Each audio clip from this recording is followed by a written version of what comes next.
Okay. Um, this is something that I've wanted to do for a long time, and that is to take a look at the Alice Asylum Game Design Bible. Um, I've been wanting to do this for a while just because I would be curious to see what something that will never become a game, but was pretty much drafted as a game document, what that would look like. For those who don't know, American McGee has worked on a series of Alice games, and I played not the original, but I played Alice: The Madness Returns on the Xbox 360. I believe that was in the early 2010s. I could be wrong, and I found it quite enjoyable. There are really few games that attempt to go after literary themes, or not literary themes, but like actual literature. Alice in Wonderland is one of the most highly recognizable worlds and characters ever known. Something about Alice speaks to something globally, not just in British children's literature, which is quite rich when you think about it, between Harry Potter, Alice in Wonderland, Winnie the Pooh, Beatrix Potter, and so on and so forth. Peter Rabbit from Beatrix Potter, blah, blah, blah. Road Doll. Something about the British intellect is makes it very good for children, for children's literature specifically. I don't think that there are too many American equivalents besides the obvious Dr. Seuss, for example.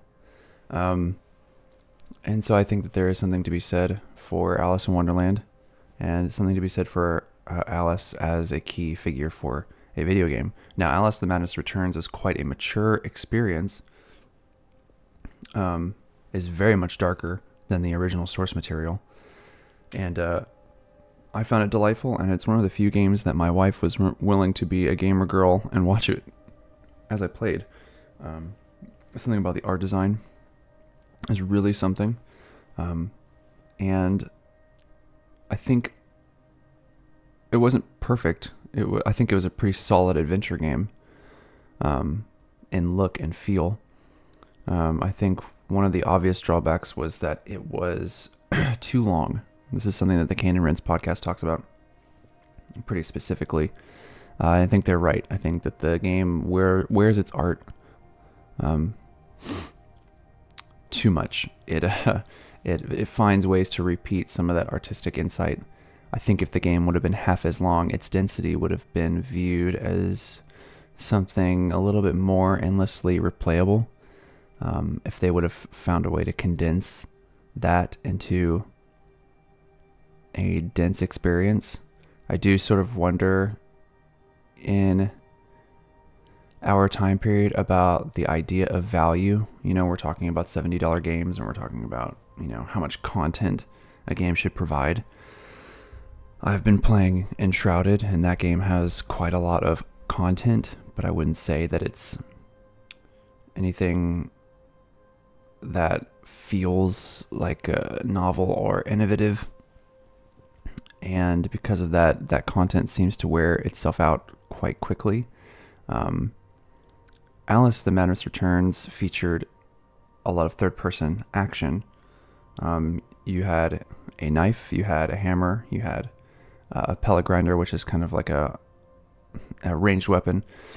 And these systems were used combined with some other puzzle narrative stuff, like how Alice can grow larger or smaller. And that was used to shrink down into certain places. A lot of that stuff was introduced rather quickly at the beginning of the game, within the first 20 minutes, through the tutorializing sections. As Alice is a teenager who has lost her family in a fire and finds herself in a mental institution, and as her psyche fragments, excuse me, as her psyche fragments, she has to piece together some of the repressed memories that she had of the past and of her family, while also navigating these strange worlds with the guidance of a Virgil-like figure in the form of a Cheshire cat. So I am talking myself back into playing it. I haven't played it on the PC. I played it on the 360, and I have a copy on the Xbox 360, so maybe I'll go back and give it a look after this. This is Alice Asylum, which was intended to be the follow-up game. They had been working on concept art for this. They had done a Kickstarter, I believe, or some version of it, and they pitched this game to EA, and EA turned it down. And so what we have is the remaining ideas of what that game could be.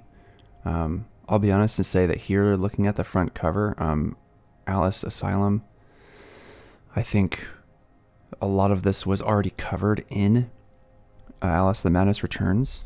I'm not sure if she was in an institution, but it certainly felt like it.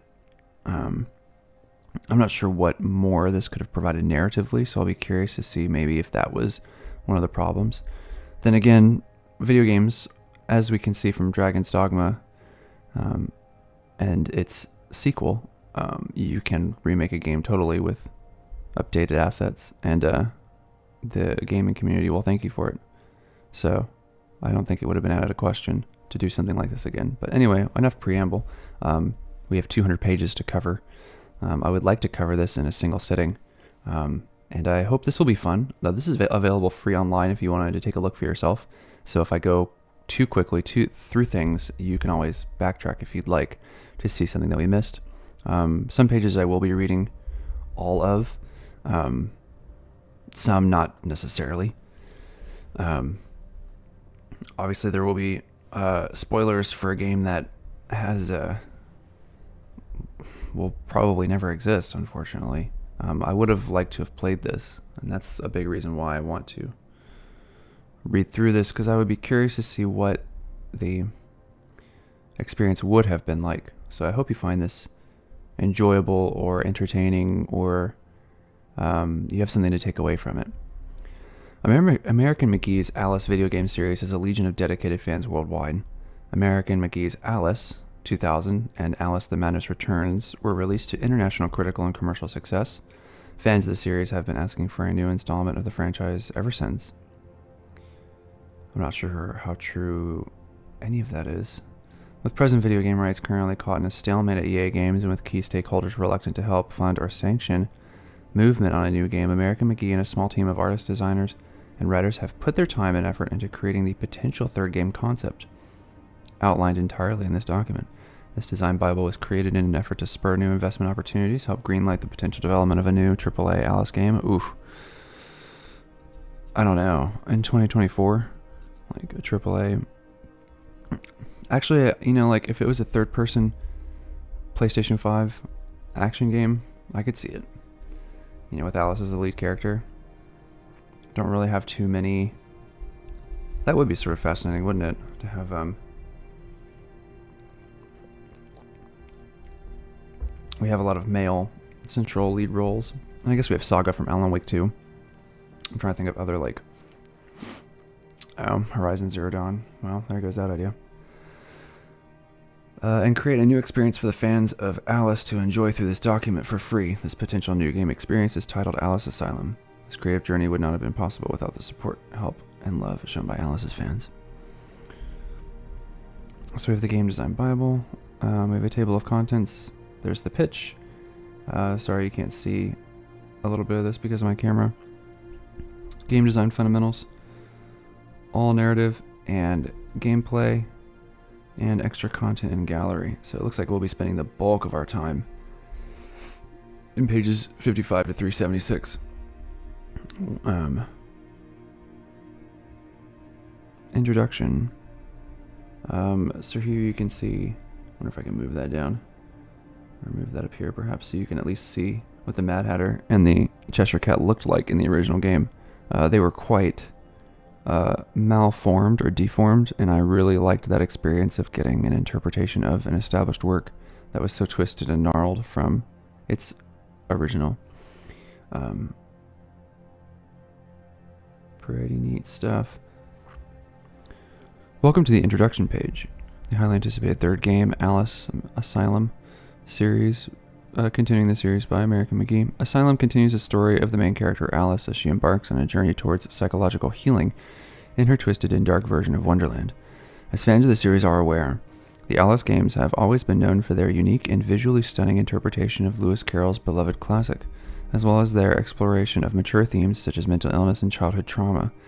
Alice Asylum is no exception, delving even deeper into these themes as Alice confronts her own demons and struggles to reintegrate herself with her lost inner child.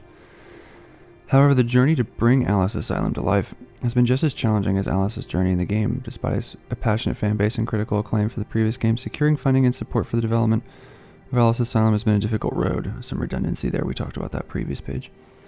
We are excited to announce that after years of hard work and determination, we are finally making progress on bringing Alice Asylum to fruition. We believe that the game will not only be a thrilling and visually stunning experience for fans of this series, but also an important and thought-provoking exploration of the human mind and the healing process. This design Bible contains all the art, narrative, and design put together by our pre-production team to outline in full the vision for Alice Asylum. Their efforts have been made possible by our Insane Children Patreon supporters.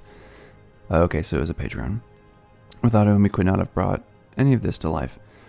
Those efforts started in September of 2017, and our team of 6 artists and designers have contributed nearly 20,000 hours of effort towards creating the content contained in this book. Wow. That's unreal. And this book, along with a potential development proposal, schedule, budget, and team from Shanghai-based game development studio Virtuos Games, will be used to attract and secure the necessary funding and publishing support to make Asylum a reality. We thank our fans for their continued support and patience as we work to bring Alice Asylum to life. Keep an eye out for updates and information on the development of the game and join us on a journey towards psychological healing. That's such a shame. Alright, we've got section 1, which is the pitch. Holy cow. It's a lot brighter on my face, so I look like a episode of Touched by an Angel. What is the game? So we got a lot to... I guess I'll start at the top left here. So we have the key features of the game. Single player experience, 3D world exploration, third person perspective, linear progression, narrative driven game. You would think that all of those things are in vogue right now. For how much longer, I don't know. I'm not quite sure how, in particular, Sony players are feeling about the third person narrative driven experience this game would have added on to it. Perhaps like the open world formula, or the open world trend we've kind of pushed to the tail end of this third-person narrative-driven experience. I don't know. Developed for PC and consoles using the Unreal 5 engine. Interesting. Obviously. The game's protagonist is 13-year-old Alice Liddell, a sole survivor of a fire which consumed the Liddell family home. Ward of the state and prisoner within Rutledge Asylum, Alice escapes to the fantasy realm of Wonderland, where her psychological trauma is transformed into a life-or-death quest filled with surreal and terrifying twists. That sounds eerily like Madness Returns, so I'm wondering how much they would have built off of that. Asylum's narrative is built around the stages of post-traumatic stress disorder, and we'll find Alice exploring representations of phases such as depression, denial, anger, bargaining, and acceptance, journeying through 12 distinct realms, each ruled by a powerful Wonderland character such as the Queen of Hearts. Alice must confront and defeat what threatens to destroy her. I really enjoyed that about the Madness Returns, is just how it was able to put in so much of the content from Alice in Wonderland and Through the Looking Glass. You get a lot of ideas there, and just the color and the art was really something to behold. Her arsenal includes toys as weapons, the Vorpal Blade, okay, the knife, and a collection of magical dresses. Okay, that was mostly cosmetic in the second game. During her adventure, she receives strategic advice and sardonic guidance from the Cheshire Cat. That's the same. Is accompanied by her mute, stoic White Rabbit plush toy. That would be new. Here on the right-hand side, we have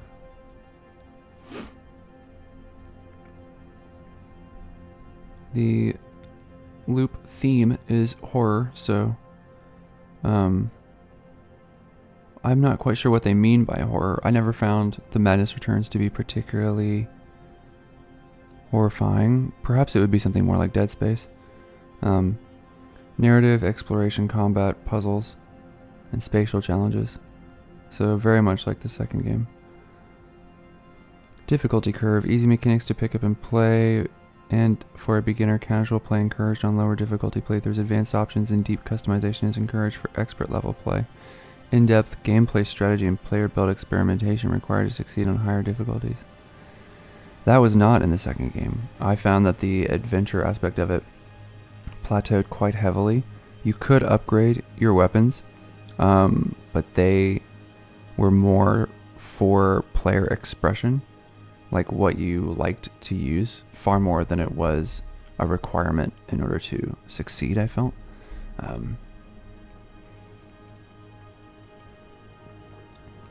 Game loop notes, generous checkpoints and non-threatening progression.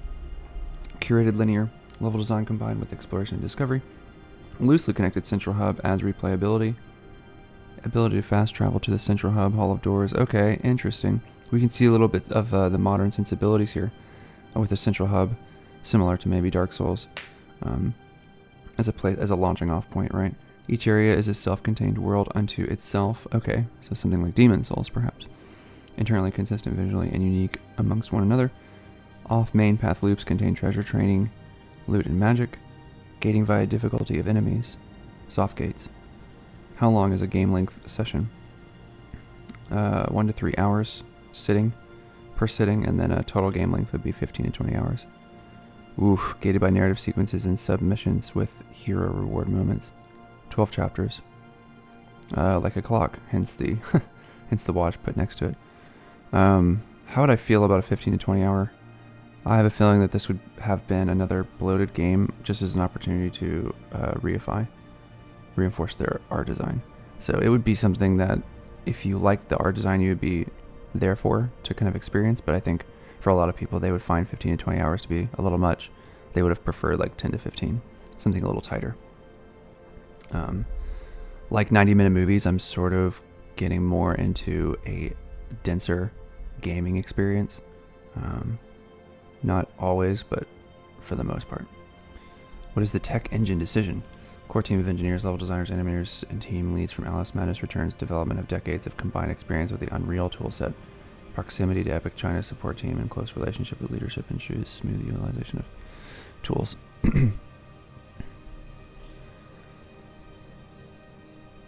Gameplay split.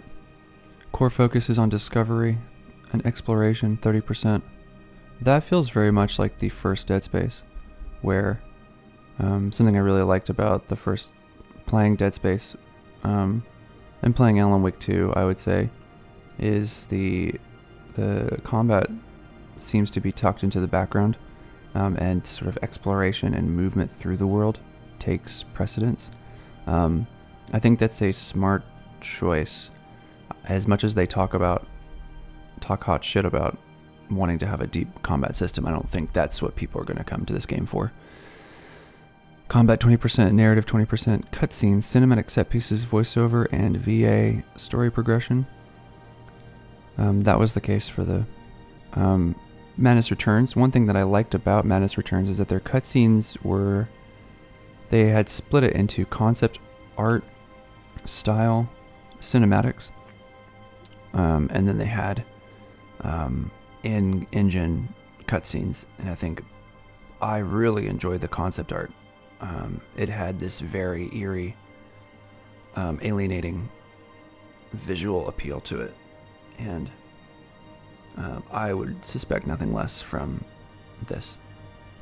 Spatial challenges, platforming, and then puzzles, 10%. Okay, so very minor tertiary focus. Puzzle outlines, kinetic puzzles, sensory puzzles, mind-bending puzzles, abilities, weapons, mechanics, sensory puzzles, seeing things, odd one out, mind-bending, solved using creative thinking in non-Euclidean environments and spaces. I'm not sure how much of that happened in the Madness Returns game, if at all. Let's get my stupid head out of the way. What is the initial art direction? Ideal target for Alice Asylum art direction. Stylized, or warped geometry, dreamlike beauty, trippy surrealism, intricate and considered details, nightmare horror. Yeah, all of those things were in Madness Returns. Each place had a thematic consistency, and some of it was sometimes tied to the original source material. The mock turtle. You have an underwater section. You have the Queen. There's sort of an industrial London setting that is fitting for when Alice in Wonderland came out in 1865. The right balance and blend of the above factors. In fact, one of these, the part where Alice, there's that statue of Alice looking at the statue of herself crying. That was very much in the first game, just like that. So I think a lot of Madness Returns would have been a proto experience for this new game, which would have been updated, I think, more so than a sequel narratively. Art direction. Alice's art direction is intended to be timeless. This is a big reason the Alice games are still revered and praised today in their art style. That's true. Although, is it timeless? I wonder if timeless is how I would describe it. There's something about the toy nature here that I'm looking at. Let's read this first and then I'll comment. The art direction design process was short and sweet in Madness Returns. After short experimentation with the available tech, the decision and visual language were locked in early in the development process. We do not lean into hyperrealism or photorealistic styles. Here. Alice in Wonderland is intended to be uniquely stylized, both in texturing and modeling. So like Alice, her body is clearly not realistic in Madness Returns. She has like an incredibly little body, an incredibly Liddell body, but her head is massive. It has a kind of a anime doll look. In Madness Returns, the process was achieved through creative experimentation with shaders and intentionally unique and stylized geometry. The shader experimentation was then baked onto the stylized geometry by the texture artists. We envision a similar approach to the development and approach with the Alice Asylum. An initial seed for reference in style is Victorian-era tin toys. Note these stylized and slightly off proportions. There's a high level of texture detail, but the geometry is stylized, simplified, or slightly warped in sections. Their mechanical automaton movement is inherently creepy. Their expressions are scary in a natural and friendly way. They are rusted or not pristine in appearance, somewhat damaged. Alice's eyes closely resemble that of a doll of this era. Yeah, getting Lies of P ideas here. And it's interesting that they, on the same page, express a wish to be timeless and yet reference a very historically specific time period and the toys that came out of them. And part of me wonders, it's got to be a combination of the two, right? I've been thinking a lot about adaptation. I've been reading Emma by Jane Austen, and I've been thinking about what is the beauty inherent in adapting something that's hundreds of years old. And so I think it has to do with both of these things, is that one aspect of it is that there are timeless aspects of the original source material that are touched on as part of the human condition. And on the other hand, there is the very timely aspect of you are referencing or pulling out from a historical time period where it took place, and then you are applying our own historical contingency onto the work, and so you're getting a very layered experience that I think is really rich. And people, maybe they don't consciously understand that, except for maybe like historians or, people who have advanced degrees in the humanities, but they can still understand what's going on at an unconscious level based on those things.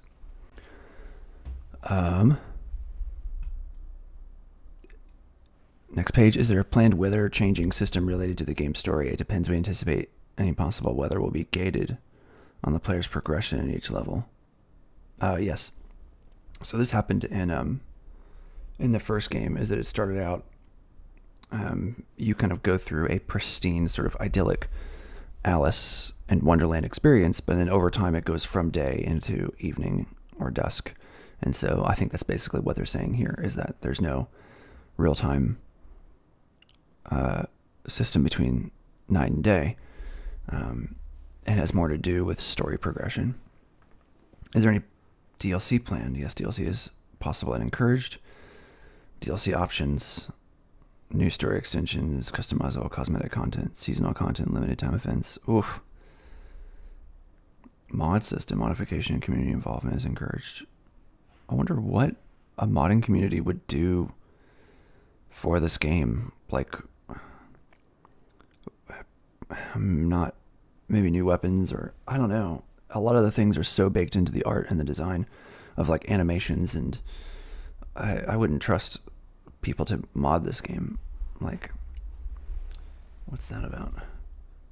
Gosh, this is so worth it for the art design. The art design is beautiful. Mechanics and game design fundamentals. Guess we finished with the overview section. A heroine over 20 years in the making. Maybe like over 100 and something years in the making, perhaps. Alice has always been considered a versatile and adaptable video game lead character by her previous 2 outings in Wonderland. Oh, we're talking about the book, right? So one of the things that people really like about Alice in Alice in Wonderland is that it is either to do with her childlike curiosity or just her stubbornness, but Alice in the 2 books is quite discerning to a limited extent, and that's what makes her grounded in what is nonsense, like the difference between rationality and irrationality. She's in the books, Lewis Carroll does an excellent job of perceiving her as a young person who has certain things understood, but like very academic things and abstract cognitive things are still needing to be worked out. But still, she's able to make her way through and progress through this world of insane adults in a way that's really fulfilling for a young reader. I came to reading Alice in Wonderland very late. I was more of a Winnie the Pooh guy myself and a Dr. Seuss guy myself. And I think I read through the Peter Rabbit series as well as a child. This I came through in like high school. But I greatly appreciated Alice in Wonderland, so much so that I've reread the book a couple of times. And I find her to be a very compelling hero compared to something like Winnie the Pooh, for example, where many of the characters, Christopher Robin comes in and saves the day, but I'm not quite sure what Christopher Robin is besides a tool for the plot. And then many of the Winnie the Pooh characters have their own neuroses, and people have talked about that to exhaustion, so I'm not going to deal with it here. She's portrayed as a capable, fierce, curious, and willing main protagonist. However, in the game design approach for Alice Asylum, some notable differences in Alice's character and appearance will be apparent from the outset. Whereas Alice appears as a young woman of around 18 to 20 years old in the previous 2 games, Alice is now curiously younger. At the start of Alice Asylum, she now appears to be around 13. Why did they do that? I'm not sure. Her movements at the start of the game echo her mental state: uncertain, scared, lost, confused, and frustrated. As the game progresses and more of Alice's mental and personal jigsaw pieces begin to slot into place, she grows into the hero she was always meant to be. Wow, that would have been very difficult to do. Like, a player needs to have some consistent animations. It would be fascinating if a game tried this, where they had a kind of had overflow movements, perhaps, of committing to an attack and maybe overdoing it and stumbling forward a little more, not like drunkenly, but just in like lacking gait, lacking acrobatics, or lacking agility. And then over time, the movements become tighter, they become faster.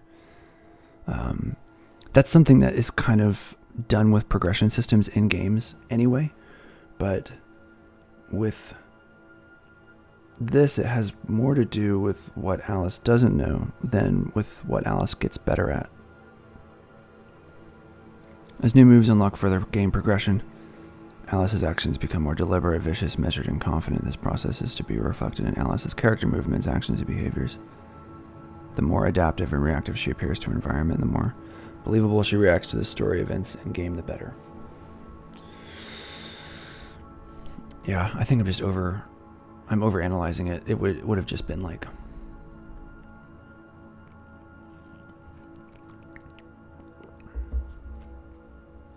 wow, this is a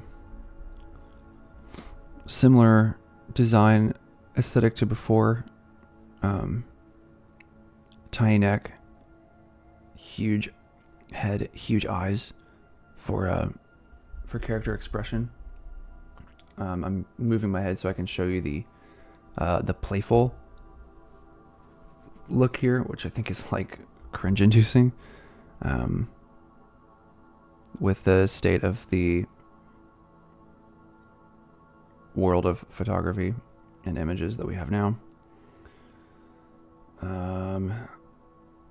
Not much really to remark there. Some interesting animation work is being done here. I'll just move my head around because there's like no place my face can be in this. That is good. Similar dress movements to the game I played, Madness Returns, where there's a kind of flowing out of the dress as she lands, and actually that was used as a mechanic to kind of float down onto platforms rather than fall, and so you could use that to sort of glide down. I think unfortunately quite a lot of the movement design choices of Alice, the Madness Returns, are set in their time period. I think a lot of this would have to be updated with like some more modern sensibilities when it comes to movement. Perhaps grappling hooks. People love grappling hooks. So the game has a double jump, it looks like, which would have been very satisfying. Walk sideways, compressed path. That's and the bottom right, that's a very God of War way to do loading in assets. Because you can guarantee that a player is going to be in that area if they go through the compressed path. So maybe, but if each area is contained, I'm not quite sure why they would do that for loading purposes. Perhaps some of these levels would have been larger. I found this interesting when I was scanning through a sneaking cycle. So sneaking and hiding was not really present in Madness Returns. Everything was definitely an action or combat experience. So you would approach everything in the basic scheme of combat. Here, if it's truly a horror game, I guess they had prepared for the idea that you would face enemies that you wouldn't be able to go up against. So you'd have to find alternative paths, or you'd have to hide. Mounting systems, walking on a tightrope, perhaps for puzzles or something like that. Swimming, which implies water. I did not encounter that in the second game, so they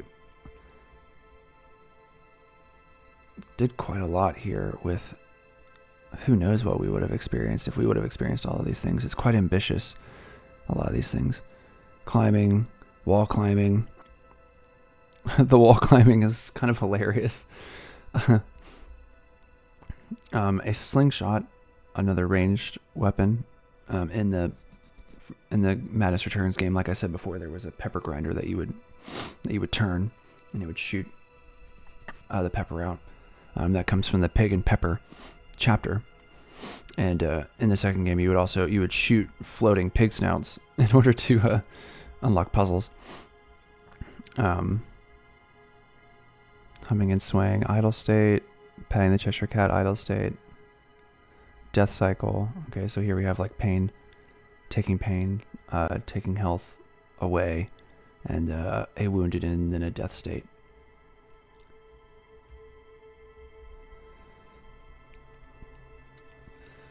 Different difficulty settings, death and fast respawn states, dissolves into a cloud of butterflies, parts of her body remain and will animate gently as the butterflies swarm.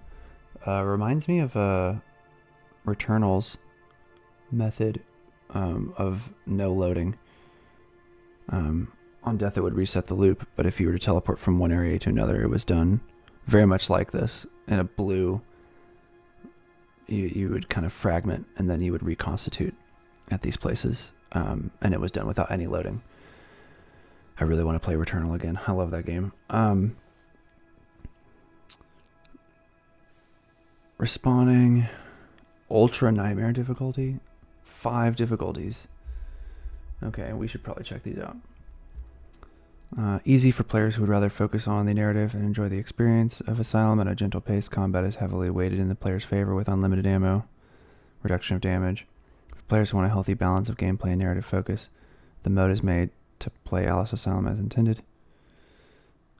Combat is balanced and staggered consistently. For players who want a challenge and to be tested in their gameplay, this is tailored towards veteran Alice Asylum players already familiar with the core game mechanics. For players who want to be chewed up, spat out, damage take is increased. Enemies are very aggressive.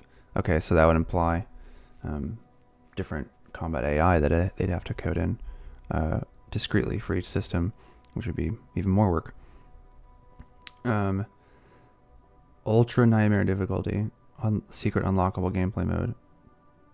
It is not immediately accessible from booting up the game. This mode follows the core gameplay style of Nightmare difficulty, but also introduces permadeath. Okay, a hardcore run. I have to say that I am not convinced, based on the previous game, that all of this is necessary. Like when people go up to an Alice in Wonderland inspired game, like are you really looking for a gameplay challenge? Now I could be wrong, and they could have done a lot of great work with that, but really I found the whole point of Madness Returns to be a sort of museum exhibit, and there was some combat thrown in, and that's how I feel about Alan Wake 2. Alan Wake 2 is more of a narrative experience, done so quite like a novel, in its reflexivity, in the way that it comments on itself as it goes along, much like a novel. But then there are these combat sequences that make it technically a game, but it's not something I would want to play a hard difficulty of. So I'm unconvinced. We can move on. We have ethos and game design approach in this page. Soft gated areas and hard gated areas. The player can navigate the area freely, getting from point A to point B and progressing in a linear fashion using any manner of skills, abilities available to them. Hard gated areas, the players must achieve a certain goal, such as solve a puzzle, defeat a boss, defeat all enemies, collect a required item in order to progress to the next area. Okay. Lots of games do this. The first thing I thought of was Doom from 2016. There are certain moments that you can explore, but then at some point you're going to come up into a hard wall. Usually this was a gore nest. And this gore nest, once you pressed it, you engaged in an arena setting. And one of my least favorite parts of the Doom reboots is this forced gated experience using something like a gore nest and these arena settings. I much preferred the older Dooms focus on moving through a level and then fighting contextually in those places, and crossing a line or activating a door that would have logic tied behind it. So here, I don't know, like it looks like we have some possible options when these things occur, right? So choice 1 is to fight. Choice 2 is to flee. And then choice 3 would be hidden tricks in each situation may present pleasant results. In this instance, precariously balancing debris lurking in the shadows. Okay, so using an environmental advantage. The art is horrifying. Hard-gated areas. Let's see. The above scene presents a classic hard-gate scenario of potential gameplay. Engaged against the Duchess in a wicked boss fight. The question for Alice is one of survival, skill, and combat. Progression to the next area will be determined only by successful gameplay and overcoming the encounter. 2 options. Either success. This kind of talks about like basic game design 101. Failure. Alice Asylum will make generous and well-considered usage of checkpoints and save states. Okay, so if you fail, you won't have to feel it for too long. Choose to lower the difficulty setting for the encounter, or resume the encounter with invincibility activated, full resources, ammo, and health. Okay, So you can change your difficulty throughout the game. Some games do this and some games don't. So you could just go into the options, I guess, and lower the difficulty. If chosen, the measures come at the expense of lower XP gain penalties for completion of the encounter. The game would have experience. I don't recall that being a thing. And yeah, there's something going on here where, like, I'm not sure if the game is confident on how it wants to do progression, because we've gotten multiple types of progression going on here. Like, if it's exploration, I would think that you want to encourage the character to look at everything so that they can find abilities, tools. But on the other hand, experience is an inward, in-to-out approach with, using your character to strengthen yourself, grinding, fighting enemies. Like, it can be both, but I just don't think this game needs that. I think if it was focused on exploration first and foremost, I would think that you would want to give the player incentives to go out to get their progression rather than to have their progression within themselves. Classic HUD concept. We have a health bar, portrait status indicator, one hit shield. I don't think this game would benefit from a lot of HUD elements. I actually think this is quite involved. F special meter remaining. I don't know what that is. Health bar visual representation. D would be, the one hit shield. Okay.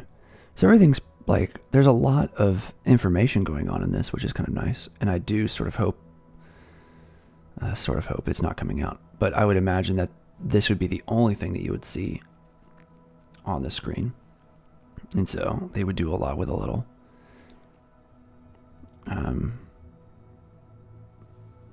Protect further damage from being deducted, blah, blah, blah, blah. Okay, we're moving on.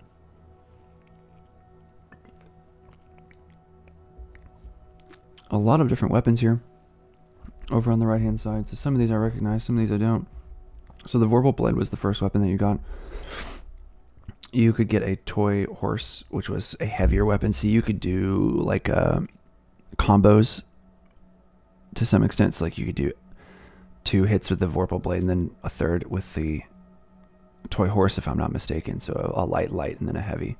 I don't think the combos got any more dense than that, to be honest. I think there were some cases where enemies would present themselves as shielded, for example, or just they had more poise, to use a Dark Souls term, and so you would have to break their poise with the horse. So you would start with a heavy attack, and then you'd finish off with a quicker set of dagger attacks. The pepper grinders here, you can see that there. This teacup was sort of like a projectile grenade. I remember that one. A lot of these other things, I'm not quite sure what's happening here, right? This clearly looks like a teacup, but with like multiple smaller cups in front of it. Cool design. I don't know what they would do, what they would offer that would be substantially different from other experiences.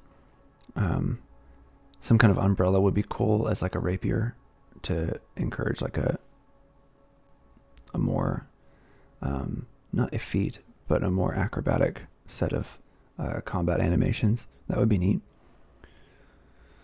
View animated HUD concepts on YouTube. So there's more information that you could get from there of a lot of this stuff. I have not investigated that, nor do I think I will here in this setting. I may look at it later. Modern HUD concept. That white is, I don't think that white would be final product, but that looks very, I don't know. So here, the older HUD, something I like about the older HUD is just the sense of depth and the three-dimensional method of it. I'm not sure how that would fit with the overall design aesthetic of the world. Like maybe it would stick out, which is kind of the point. So they have this flatter, modern set of sensibilities. Combat phase, interesting. So you would observe. You would maybe have ranged attacks. You would replenish your health afterwards, or maybe during, as a reaction. Evade and defend, exploit weakness. The core of Alice Asylum's combat loop is focused around melee attacks, combos, and damage per second inflicted with the Vorpal Blade. The blade is primarily a close-range weapon that forces Alice to engage enemies while she is in harm's way. Skillful use of aggression, attack combinations, dodging, engaging, and disengaging.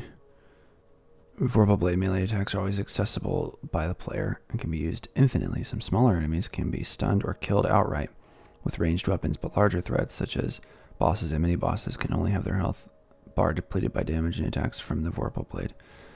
Boss damage phases trigger only when certain criteria have been met in combat. Interesting. Are we talking like a context sensitive, like a quick time events? Like you would lower their health? Or maybe like a Sekiro system where once you got a bar of health down to a certain amount, well then the Vorpal Blade would be the thing that Alice would use to eliminate that amount of health and to get into the next phase of combat. I think that's what it's saying.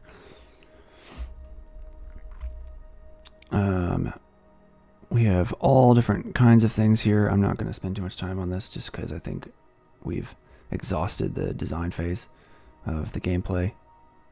There are different variations here, as you can see, of combat encounters. Like I said, I don't think the combat is the key drawing point.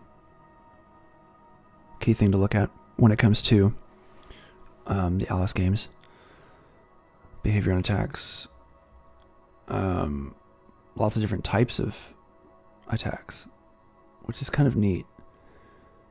For like a game designer's perspective, this is a rich way to look at like all the different ways that a player can be stressed and how they can respond to it.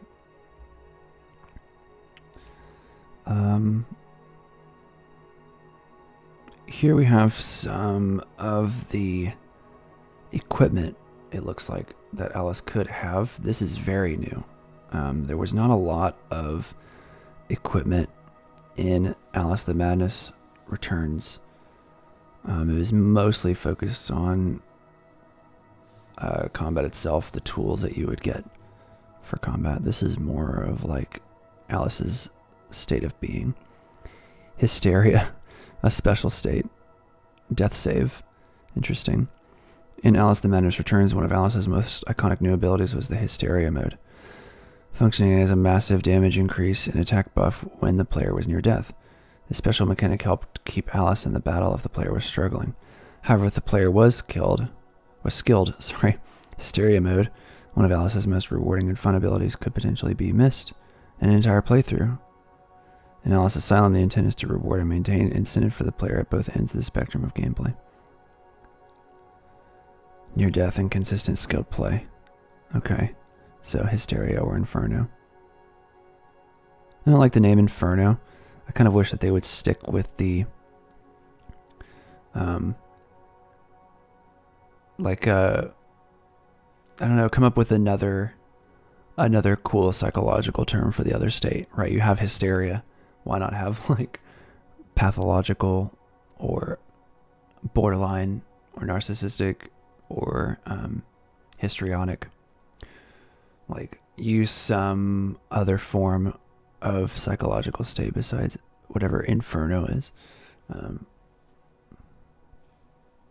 in keeping with its thematic intentions. Alchemy, dress rune system. A key component of Alice's visual identity throughout the series are the alchemical and astrological symbols that consistently appear on her dress pockets. In previous games, the glyphs have served as symbolism to enhance the narrative or purely for aesthetic purposes. For Alice Asylum, these symbols are considered for function, purpose, and practical gameplay application.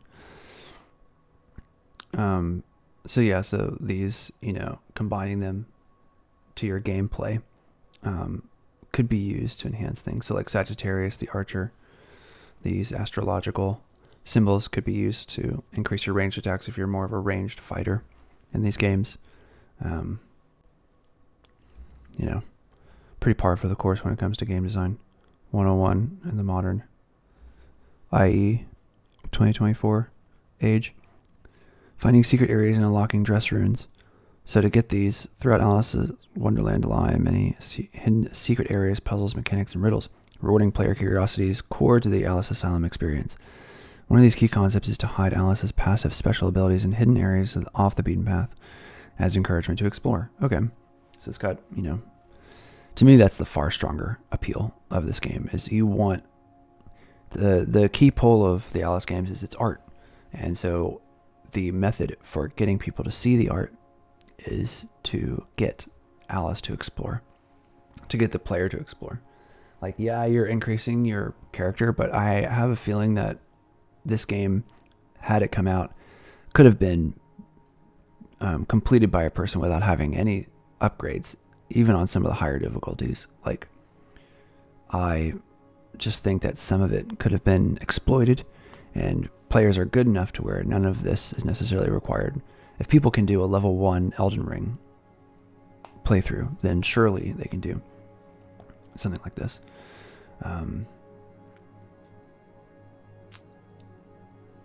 More about the rune system. I don't think we have to go too far into this. More runes. You can look at this on your own if you're really curious of what could have been expected. Here's where I'd like to spend the bulk of our time. So this is the narrative and gameplay experience. So what the story would have been and what the worlds would have been had we experienced this game. My God, the art is just stunning. Like, maybe this is the actual game itself, right? The game never came out, but instead we get an imagined game experience. And here we have the art without having the tedium of having to have played the game. It's just like, it's so beautiful. There's a lot of through the looking glass in this, with just the white queen. Here it's done malevolently. Just the colors and the design so beautiful. Like, it is very emo or gothic, or not, or goth, or whatever the term is. Like, I'd be curious to know what the term is for a person who wears all black, if there's a term that Gen Z uses for such a person. Anyway, I love this picture, and like, I could see this being like a wallpaper on my phone.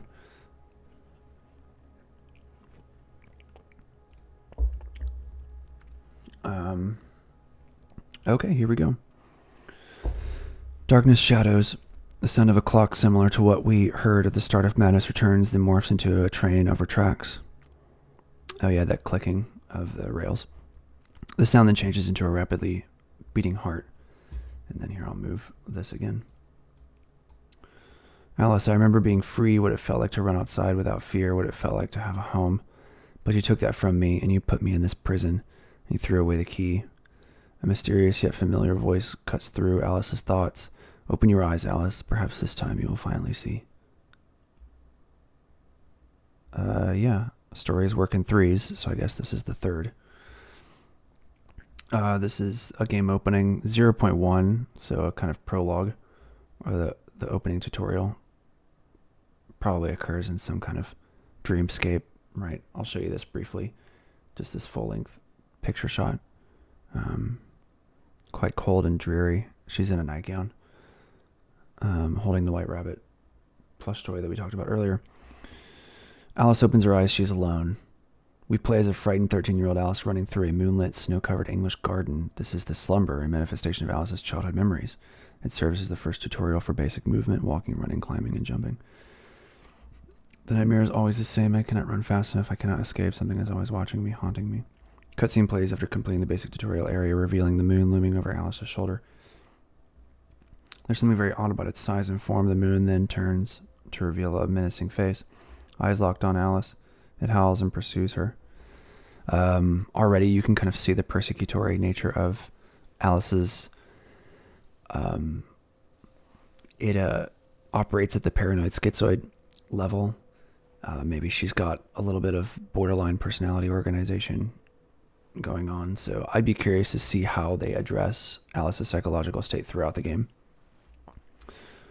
We play as it draws near. It sings an ominous lullaby. The tune, once heard, forces forest creatures to slump to the ground. Alice is unsure if they are dead or sleeping. She runs. Holy shit. That would be quite horrifying.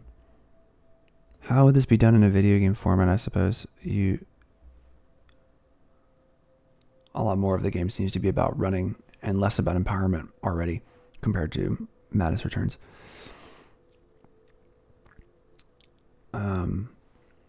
Again, the persecutory nature of the game comes up again. It's all your fault. It's all your fault. And when I wake, this horrible show starts all over again, back into the spotlight, back on the stage. I always have my part to play. No more. I must escape. Alice trips and falls to the ground, tangled on a branch in the snow. She rises to her feet and looks determined. We play as Alice runs for her life, running, jumping, climbing, and swinging to escape. Alice runs until she finds sanctuary inside her childhood home in the Liddell house, oddly silent except the tick-tock of a large grandfather clock. Time coming up again is a leitmotif already. Perhaps it's a symptom by the developers that they're running out of time to make a game like this. Within, Alice encounters her burnt and twisted family. They sit around a macabre table set for Alice's birthday, wearing rabbit masks. Very Bioshock. There's a black cake on the table. It is a writhing mass of black tentacles with burning human figures as candles. As the candles melt, so does Alice's family around the table. A gooey mix of wax, flesh, and blood drips down their faces and onto the floor. The music echoes hints of happy birthday while Alice's family shoves the disgusting cake into the mouth holes of their masks as they burn. Whew. My family, the only way I can remember them over and over. I see the night of the fire, that fire and the death of everything I ever loved. How long must I repeat this endless torture? How long will I be kept here? Yeah, repetitions of traumatic symptoms as a way to try and alleviate them. Post-traumatic stress disorder in action. A mysterious voice echoes until you've learned.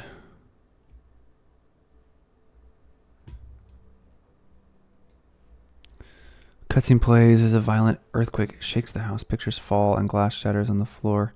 The sound is like a roaring train, and then Alice screams and everything stops.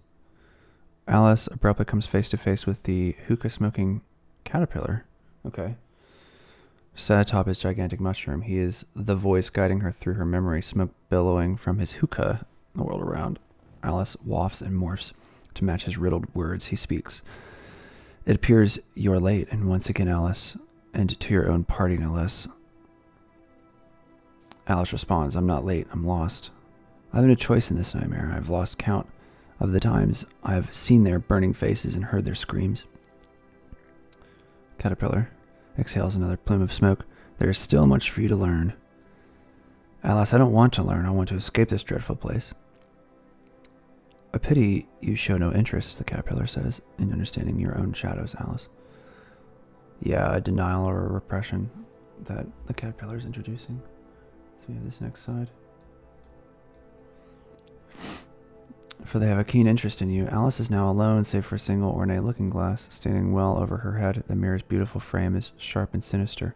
We play as Alice slowly approaches and faces her own reflection. Alice suddenly glimpses a terrifying shadow creature, both shapeless and jagged, staring back at her from behind the darkened looking glass.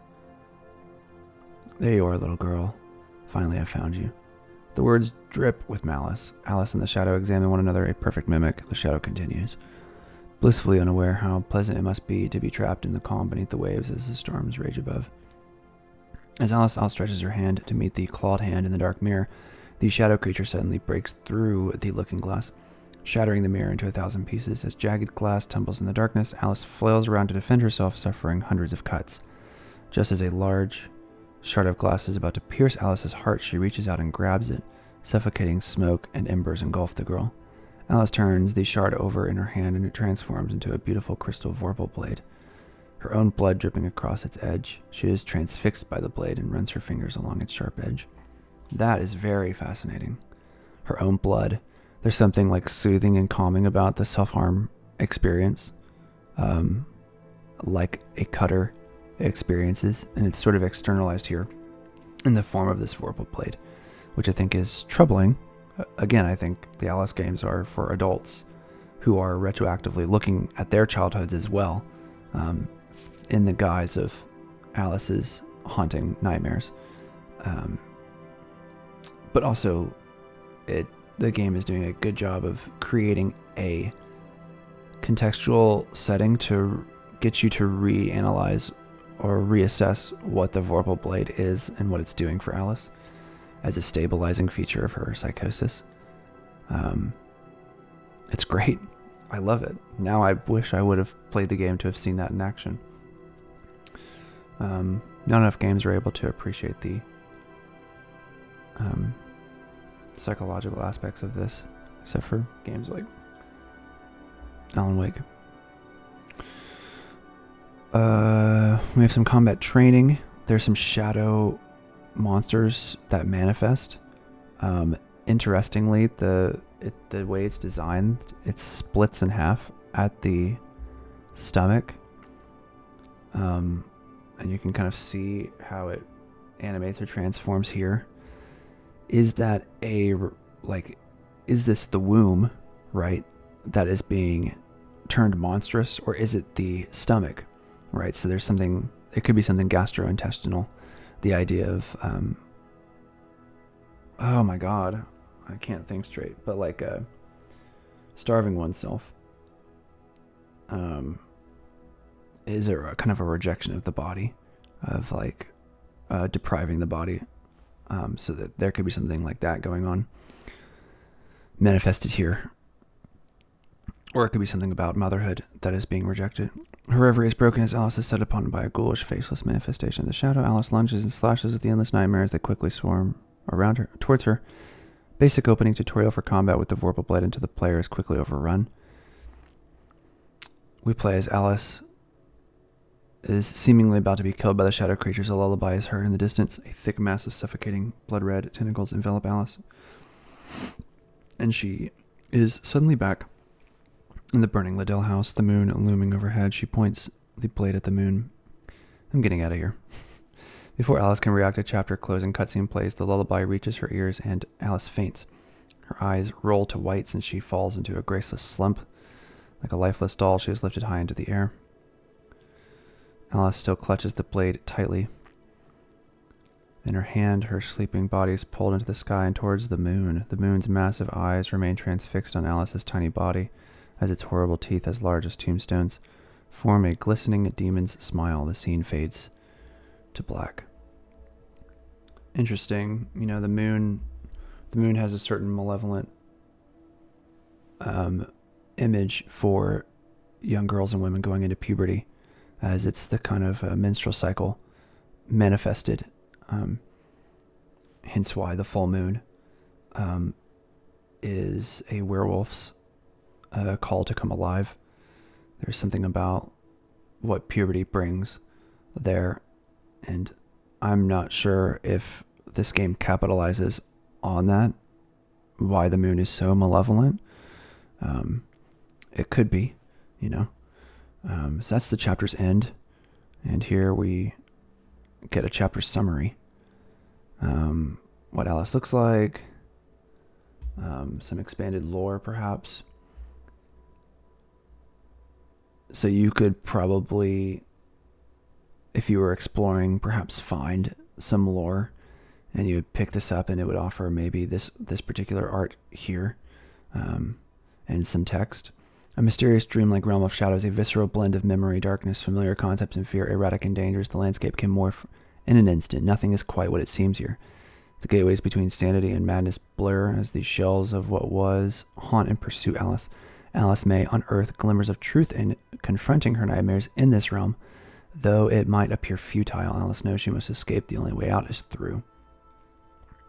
So part of the realization here, I suppose, is that Alice is willing to enter the therapeutic process, realizing that denial, repression, has not worked or is not working. And so it's good that this is the beginning of the game, because what it's suggesting is that the rest of the game will be the player as therapist, putting her in these situations so that Alice can work her way out through free association, through, what we see in front of us.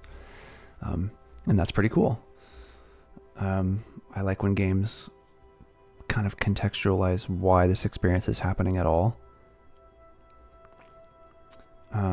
There's not really, a lot of this stuff is game design stuff that we've talked about. Some things that are unlocked, some things that are talked about as like what is particular to the Vorpal Blades combat movement.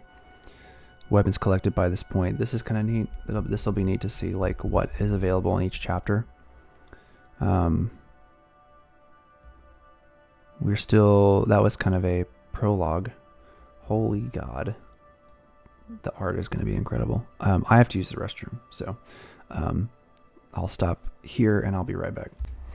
Okay. I'm back. This concept art is a very kaleidoscopic and psychedelic. There's like a lot here going on that is very different. So, a stage of grief, of denial. Denial is perceived quite fantastically here in a way that I think is really something. The greatest show, Denial Realm, Carnival of Fools. The Mock Turtle singing. Interestingly, in Alice in Wonderland, the Mock Turtle is one of the last chapters. The show is starting, we must not be late. A quick... the following is the first part of a musical sequence sung by a full cast of characters. A quick cutscene plays. Alice opens her eyes to watch as the Mock Turtle pulls a giant lever, ejecting her from bed into a bright yellow dress. Makeup is plastered onto her face by autonomous arms. An enormously wide smile, a mechanical hand shoves her towards a giant slide where White Rabbit Doll is preparing to jump. He glances at a very confused Alice and he beckons her to follow. A 4,564 days of show sign dangles precariously over the slide entrance. As Alice looks at the sign, it ticks over to 4565.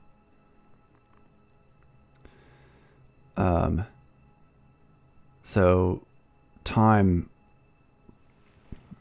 this is something I guess we could talk about. So in Alice in Wonderland, of course the Mad Hatter murdering the time. And so there is a sort of timelessness. So too is the unconscious. The unconscious sees the past, present, and future all in a collapsed entity. So the past can bubble up into our memory, into our conscious waking world quite quickly. And anybody who has a sense of guilt or shame about past events will know that. That's how those emotions work. And so there is something of the unconscious that is very powerful or prescient in the Alice in Wonderland story. So it's good that they're capitalizing on that here. With a sharp shove, we play as a disoriented Alice begins her descent down the slide after the White Rabbit. The gleeful Mock Turtle follows closely behind as we weave through twists and turns, hurtling towards the ground. All around is a surreal, bright and garish circus world of tents, rides, carnivals, animals, performers as far as the eye can see. Mock Turtle sings as the music plays. His lyrics explain, it's a new day, a new show. We must not miss our mark. We cannot forget our lines. The Tweedles may be half dumb, but they view these things as crimes. Alice is also singing apparently, but I don't want to play your games. I don't want to say your lines. If being here requires those things, then I'd prefer to commit the crimes. Tweedledee and Tweedledum, obviously the twins from Through the Looking Glass. I'll move over here because that's where the words are. As Alice sings this line, her gaze is met by two massive balloons in the sky, blocking out the sun. They twist lazily in the air, revealing themselves to be a horrid, misshapen representation of the Tweedles, Dee and Dum, a caricature of the pair of hideously shaped brothers, clad in a gaudy mixture of red, black, and white. The inanimate gaze of the balloons looks back at Alice, and they cloak her in shadow. So kind of a repetition of what we saw before with the moon, an imposing figure above, looking down. We play as Alice lands at the base of the slide with a graceless thumb. With no time to rest, what follows is a sequence where Alice is alternately pushed and pulled through the circus realm, with Rabbit leading the way. Mock Turtle pleads with her to hit her marks and say her lines. The sequence is split into on-track and off-track areas. On track, there are full lyrical and theatrical sequences playing as we're pushed along. Off the beaten track, the lyrics take a rest and the music fades to a background beat, allowing for moments of free exploration. Similar to something that happened in Alan Wake 2, with a particular moment, which I don't want to spoil, but trying to do a music sequence in a game, how to create music that repeats and that repeats well, just in case the player doesn't hit their mark at a certain time, like a coda, I suppose. How do you get that in there? While exploring, Alice witnesses the moon still in the sky. Its unblinking gaze watches the circus world like a sentinel. Okay, so it's still there. This gameplay section serves as a tutorial for movement. Interesting. What movement have we not covered from the slumber section? Walking, running, climbing, and jumping. It also adds ledge grabs, swinging, double jumps, and dress gliding. Okay, so I suppose in the first part, everything was on a flat plane, and all the character had to do really was to move forward, and it was addressing combat. This is sort of talking about mobility. Key points delivered as exposition in the lyrics. Alice is a prisoner of the circus. The moon makes escape impossible. Alice should just give up and enjoy the show. Alice hates it here. That is interesting that she's rejecting her own sense of denial.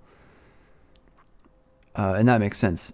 I think in a clinical situation, as a patient, when a patient enters therapy, it's not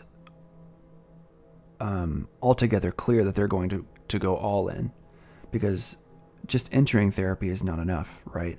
Sometimes you enter therapy and then you are unconsciously late to therapy, or you say that you have to miss a therapy session, and you can kind of feel that resistance or that tension because the mind wants to stay in its safe place. So it doesn't want to enter into the therapeutic situation because it's scared of what it might reveal. At one point, the rabbit hops off track and waves Alice towards a fortune teller's tent. It is shrouded in shadows. The music fades. Alice, this is new. A cutscene plays as Alice enters the tent. Upon entering, the fortune teller doesn't look up. Fortune teller. I don't recall if there was a fortune teller. There was a strange moment in the middle of Through the Looking Glass that I think was fortune teller-like. I just forget the... what was the character's name? I kind of want to move this down a little bit so you can see more of me. There we go. Anyway, I forget the character's name. Maybe something like it. You can see very much the 19th century influence from a lot of the art design here. We play Alice and... Oh, whoops, I forgot the fortune teller's line. I've always been here, my dear. You just never bothered to notice. It appears this time you have allowed yourself a chance to see something else. Encounters with chaos force change, for better or worse. We play Alice and her rabbit examine hundreds of trinkets and glistening fortune tellers' globes, all precariously balancing on rickety, uneven shelves. Many globes are cracked, some are burnt, damaged, or are full of what appears to be thick oil. Some are bracken or bloodied. Within each globe appears to have stars or tiny specks of white lazily drifting about. The fortune teller pointedly continues. Oh, sorry. I read the line too quickly. Moving on to the next page. Alice, I'm sorry. Alice accidentally knocks a globe onto the floor. It smashes. She quickly retorts. Until an understanding of that darkness forges something new. The fortune teller motions with her hand, and the broken crystal ball Alice had shattered reforms and floats gently to the fortune teller's outstretched fingers. The fractured pieces reform, creating a functioning, complete, albeit cracked orb once more. You have another chance to learn, Miss Liddell, despite all your broken pieces. Fortune teller's words linger. Tell me, what do you seek? Alice, to return home, to escape this place. Fortune teller, I know, but you can never see the way. You are lost in the darkness. Your eyes want to open, but they still cannot see.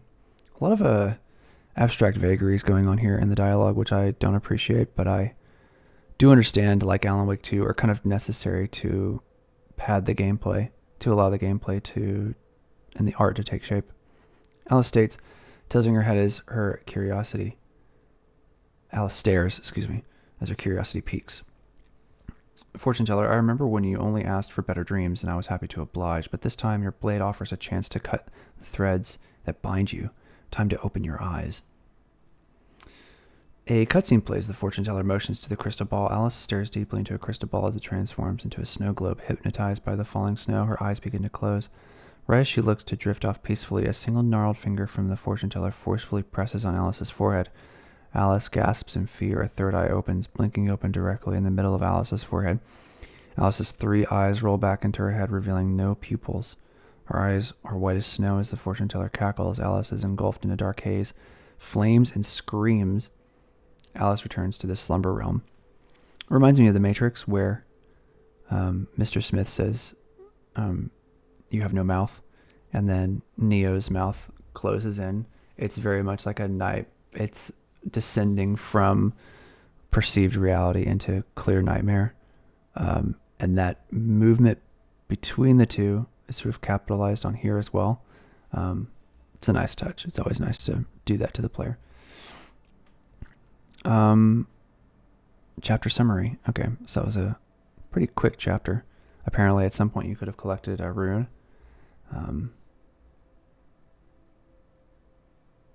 Let's see. Story intermission. Okay, interesting. Determination, slumber, encounter number 2. So we're back into the slumber realm. Alice's sharp breaths return to normal. Oh, I should probably show the denial dress for those curious.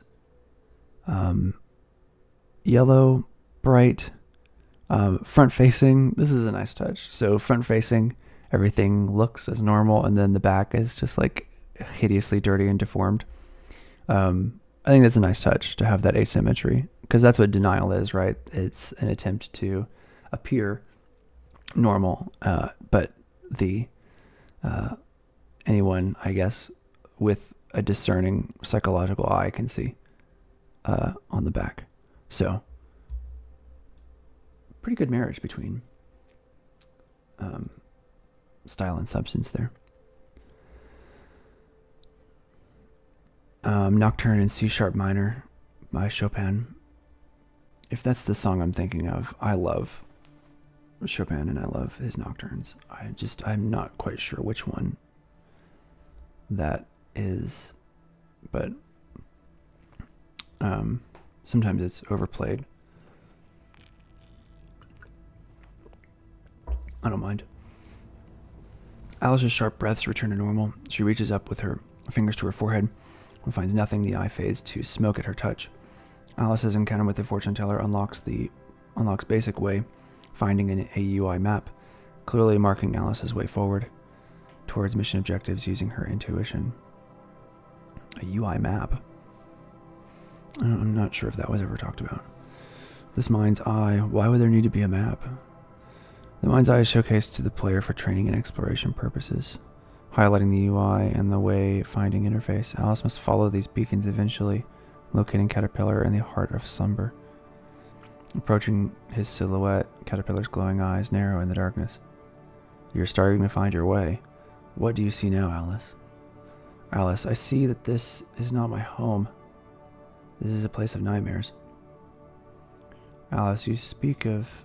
Oh, nope, it's the Caterpillar. Perhaps by this time you might be ready to see things that were not there before. A new perspective offers a chance for discovery into our own darkness. Alice, you speak of darkness. I've seen it the last time I was here. What was that awful creature? From the mirror. Caterpillar, she fears you more than you fear her.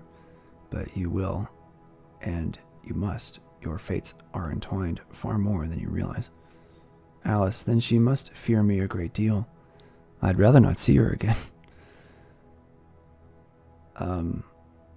Caterpillar, but you will and you must. Your fates are entwined.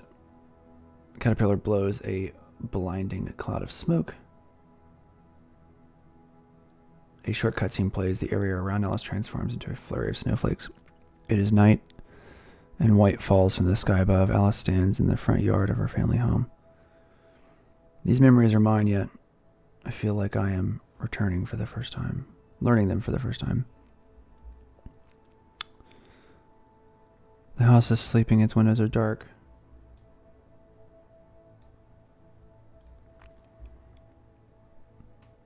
A whisper, another voice, your fault. We play as Alice navigates the scene and makes her way into the house through a front door that is open to the night air. I remember this night began like any other, but it ended in chaos, unlike anything I'd known before. I was only very young. What did I know of chaos? Gosh, I'm so sorry I'm reading so much of this out of order. Alice to herself, my family is dead now. I know they are, lost in the fire. At first I blamed the cat, always knocking over the oil lamps and having nearly burned down the house at least 2 times prior, but something else was wrong that night. Locked doors on the second floor, the front door wide open, so that the flames could be seen raging inside. Flashes of imagery to match the narration, the cat knocking over the oil lamp, Alice's parents frantically trying to open their bedroom door, smoke filled the corridor, footsteps. Memories flash by, and we then play as Alice makes her way to the second floor. Here we can see a conflagration, this blue fire. Alice to herself, there were lamps on every floor, but we checked to ensure they were all extinguished before turning in for the night. Lizzie and I made a game of running around the house and snuffing them out, and no one locked their doors in our home. We had no secrets to hide. Or so I thought. Fires in this time period were quite common, before the invention of electricity. There's on this side, there's the art of Alice going up the stairs, and there's a lurking figure here, dangerously so, with the eyes in the shadow, portrayed as they are. Quite a dreamlike experience in the way that the staircase proliferates on upward and upward, from the ground floor on up. Moving on. I'll show you this briefly. Alice Liddell, the inspiration for Alice in Wonderland, did originally have dark hair. Blonde hair has become the norm. As a curious little trivia bit. Flashes of imagery to match the narration. Ghostly visages of Alice and Elizabeth, Alice's older sister, running around excitedly to extinguish all the lamps, run past the player. A scene of a black-gloved hand turning a key in a lock flashes, a horned, hoofed figure shrouded in darkness pours a trail of lamp oil down the corridor outside the family bedrooms. As Alice follows, the doors repeat endlessly, and when she turns, Alice looks back to see a never-ending looping corridor. The figure disappears as it is approached. 2 glass circles glimmer in the night. I remember recalling a Batman Arkham Asylum with the interactions with the Scarecrow, which was always a nice touch. I think a lot of players of that time period really adored those sequences as a way to mix things up, and it helped to uncover a lot of Bruce Wayne's inner insecurities. Just great video game storytelling, I think, done through the externalizing factors of these dreamlike nightmare spaces that came up out of nowhere. It seemed very modern. It was difficult to do that in video games, so it seemed very innovative, and I'm getting a little bit of that here with the repetition and the dreamlike state of things shifting as the player's moving through them. Alice to herself, I imagined him as a centaur, a dark figure from the storybooks I was read by my mother. What significance did this monster hold for my future? I did not know, but first, they said it was my fault. Mysterious whisper, your fault, as the player runs down the corridor. Liquid is heard sloshing beneath Alice's footsteps. Save yourself, Alice, the fire. So they have original music that you can listen to on YouTube. Obviously for copyright purposes, I'm not going to be doing that. A single light source is seen in the shadows. It falls to the ground and lights the oil on fire. The sound of screaming as Alice's family is burned to death echoes all around. Jesus. Opening door after door as flames chase the player, Alice will eventually find herself in her own bedroom. We play as the player must now relive the escape from the house, trying to unlock the doors as Alice can hear her mother, father, and sister roasting alive Succumbing to the smoke, Alice does not save them again. Alice fails to save her family. This is something that was in Alice the Madness Returns. Here we see it has come back. Pretty great concept art here. The paintings coming out of the walls, the Victorian toys that we can see, all mismatched in proportion. Alice running. Moving on. A callous whisper, pathetic child, you let them die. Self-blame for something that she couldn't control. At the time, I was the monster. Oh, damn it. Okay. I have to read this in order. The scene ends as Alice is taken away crying and in shock from her smoldering, ruined home. At the time, I was the monster. I felt responsible. I couldn't control my anguish, and I was caged for it. We play as a scene of Alice vacantly looking at her own reflection takes place. The shadow flickers across the child's face. She tells her reflection, all your fault. She screams as she cries. Scenes of Alice lashing out. She is biting and clamoring at the orderlies who hold her down. We hear the roar of the angry monster. She is in a wild, uncontrollable hysteria as flashes of the shadow merge with the face of the child. Pretty good example of the dissociative experience going on here.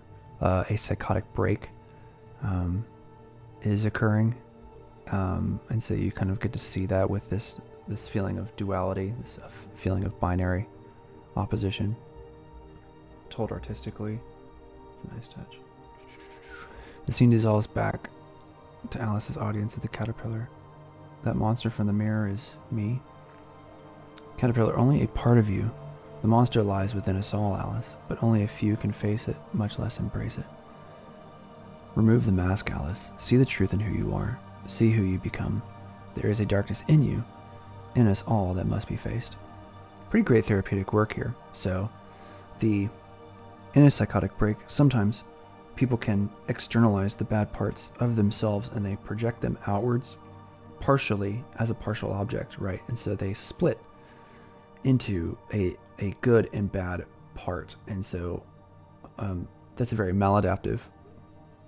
If you've read The Bell Jar by Sylvia Plath, I'm getting a lot of that from this, where a person can split the world between good and bad entities, and there's this gap that forms. And so what the caterpillar is suggesting is to combine the two ambivalently, and that's the key to acceptance, is the idea that we are both things, right? We are both Alan Wake and Mr. Scratch. We are a combinatory wholeness that includes the good and the bad. And we can't be all hero and all villain. We exist as something in between, and that is how we are characterized. The world morphs again, and Alice is in Rutledge Asylum. A flurry of brutal cutscenes play as Alice is beaten, cut, starved, and slammed into the floor and walls of her cell. As her ears ring, we see Alice erupt in a vicious hysteria, her eyes turn pitch black. The scene zooms into the darkened depths of Alice's eyes as circus music invades. Chapter end. So I think that is a good indictment of confinement in the late 19th century. Abuses in the age of confinement, especially on women, were probably likely. I'm sure we have first-hand or second-hand accounts of that.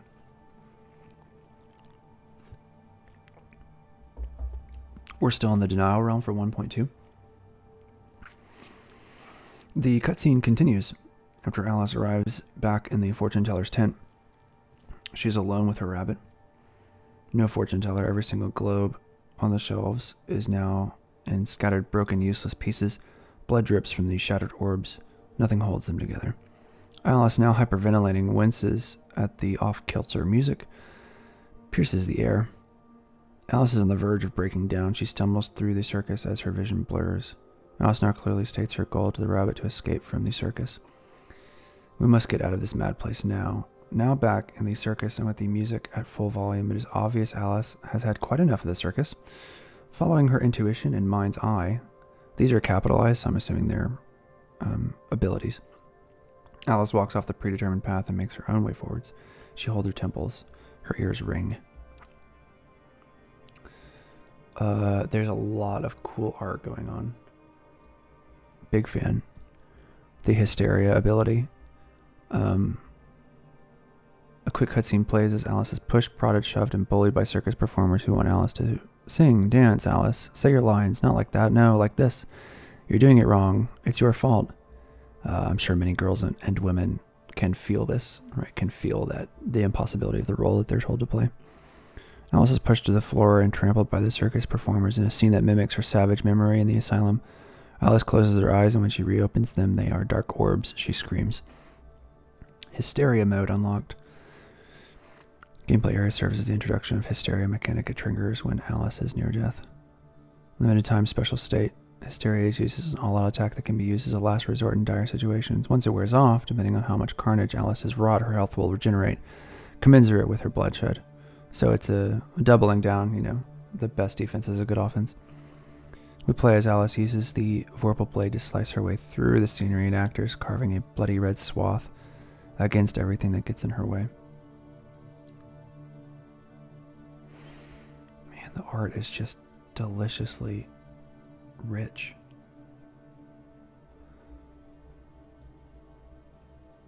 Next page, Mock Turtle pleads as he sings, imploring Alice to stop her bloody rampage and rejoin her loving troop of performers. Blood continues to fly. During this sequence, the illusion of the circus begins to crumble as circus performers break into mechanical automatons. When damaged, bloodied, or destroyed, the vivid scenery falls and is damaged in areas, revealing rotting, poorly made wooden supports and rusted nails behind the cheerful veneer. The circus and its inhabitants are a lie. Yeah, it reminds me of Blazing Saddles, the last scene where they make this whole town of Rockridge, and it's a facade, similar here. Similar to Alice's yellow dress, which is a nice touch, right? The situation and the story both are kind of talking about this contextual way that denial is so thin that it can be broken quite easily, which is scary for the patient. There's also Alice's first encounter with manipulators, an enemy NPC capable of mimicking other characters. This encounter serves as an advanced tutorial for combat techniques. We play as an angry Alice fights her way through the circus led by the rabbit, carving through her captors into the big top. And here's a sign of manipulators. And they have like little old world syringes. So something that I remember being excellent is Alice's hair. In The Madness Returns, the hair is beautiful, just the way that it flows behind Alice and kind of mimics her movements, and like as you move Alice, just the way that the hair responded, I thought was really amazing in that time period. And so I see a bunch of these like tentacles coming off of the manipulator, and I think that they could have done that well, not to mention Alice's hair. That would have been really interesting to see in motion. Maybe we should look at this first, just to give you some time to look at this. The dodo, quite iconic to Alice in Wonderland, considering its extinction. The dodo is quite a useless bird. A lot of writers about dodo birds were very confused as to what purpose or what function they served. And so I think it's an interesting inclusion always into the Alice in Wonderland series, because the utility of something or the function of something is very much an adult look at the world rather than a child's creative approach. Children don't necessarily think of the world in its utility or its function in the way that an adult does. So the dodo is a good example of that.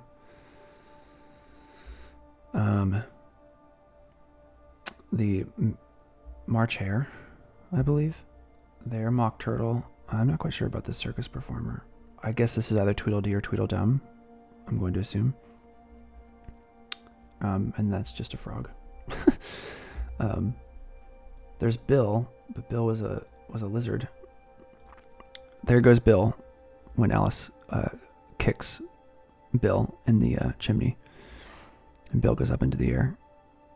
Oh, so stunning. A short cutscene plays. The big top is a massive tent with a stadium seating all around. As soon as Alice enters, her appearance is transformed to that of a clown. Faceless audience laughs and jeers at Alice. She grits her teeth as she is ridiculed. Tweedledee and Tweedledum are here, the ringmasters. Floating in through the roof, the Tweedles arrive in the massive balloons Alice saw floating over the circus previously. The balloons crank up and down through a hole in the big top. Arriving into the arena with an off-kilter fanfare, the two hideous brothers bare their teeth at Alice and snarl. This is all very much off script, a dreadful performance, sloppy. The little girl has clearly forgotten her lines and her place. Tweedle's comment is met with raucous laughter from the crowd.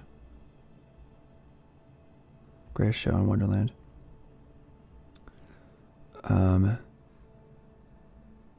The following is the final part of a musical sequence sung by the Tweedles and Alice. A cutscene plays. Alice demands to know why the Tweedles are keeping her imprisoned here. They let her know. They are only the jailers. It is the Queen who desires to keep Alice here, and they follow the rules. Tweedledee, we only do what we're told, and so should you. Do as you're told. Tweedledum, if you don't like the show, there are no refunds. Tweedledee, if you've got a problem with the show, you could speak with the ringmaster, but I don't think the Queen wants to see you at all. That's just not in your lines, and never will be. Alice, your script be damned. The Queen will answer for the reason I'm trapped here, and so will you.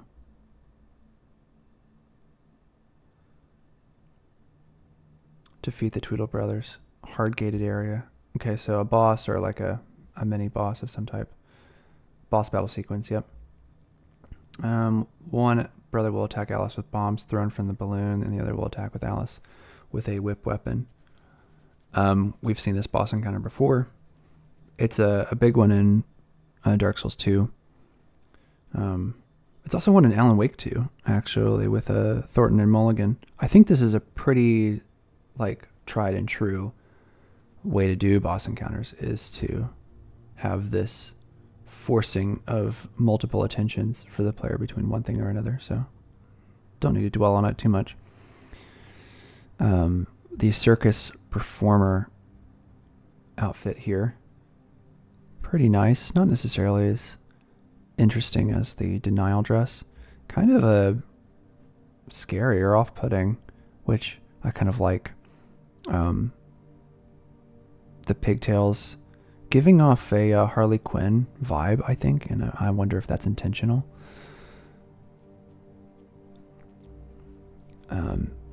We've talked about the Hysteria special state, but here is that art again.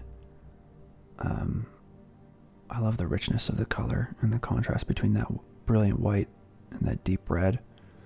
Very Alice in Wonderland, like painting the roses red instead of having them white. New weapon called the Troublemaker instead of Troublemaker. That's a nice touch. A whip, when placed in the hands of a young girl, instead whipped around by the trajectory of wherever the beak strikes true. Versatile and deadly once mastered. Really interesting. It is kind of a grapple hook in a way, like kind of a hook shot. Alternative weapon skin concept is the Jabberwock Grappler. Yeah, so it would be used as a hook shot or grapple hook to swing from one place to another. I like it. Very modern. Well, I mean, within reason, right? The hook shot was in Ocarina of Time, for crying out loud. Back then it was used to kind of handle the newness of three-dimensional space.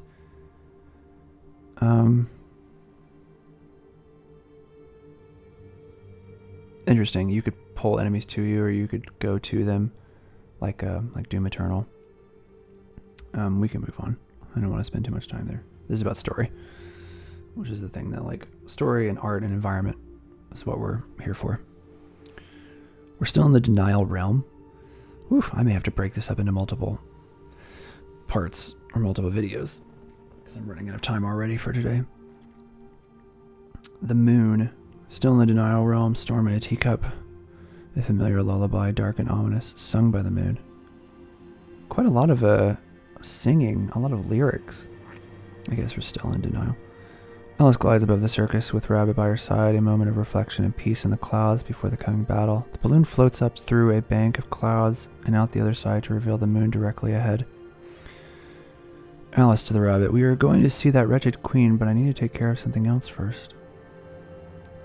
Hard-gated area, overcoming the moon's song. We play as a determined Alice while the moon sings a lullaby.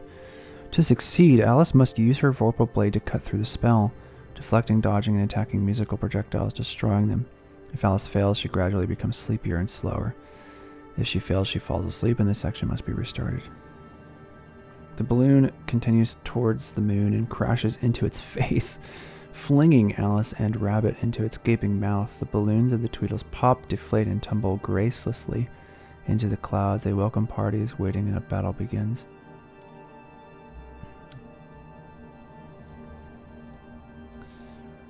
The moon, originally thought to be a living thing, is revealed to be a massively mechanical construct of Hatter Industries. Its interior is a labyrinth of corridors, walkways, machine rooms, gears, turbines, and steam pipes. This area serves as a tutorial for the jack bomb, both in combat and in destroying breakable walls to traverse. The whip is also introduced in spatial puzzles that allows rapid free-form rappelling. This new ability, coupled with advanced platforming in sections, trains the player in new movements with ledge grabs, swinging double jumps, and dress gliding, all used to progress. The swinging and double jumps, the grappling, would really put the dress gliding in a strange place. You could grapple. It would be similar to Mario Odyssey, where you would use the grapple first. You would jump, perhaps double jump, grapple. Maybe you could jump after a grapple, or you could glide to a platform. That would be very difficult to do. In Alice Madness Returns, a lot of platforms would move back and forth. And so the trick would be to time it so that you could land on the platform whenever it came back to you. So to plan all that and to do that in the face of a platform would be very interesting, right? You wouldn't want a platform that rapidly moves back and forth. You would want one that would be slowly approaching and would have a long trail, so the player could feel more comfortable with trying to time it as it got closer and closer.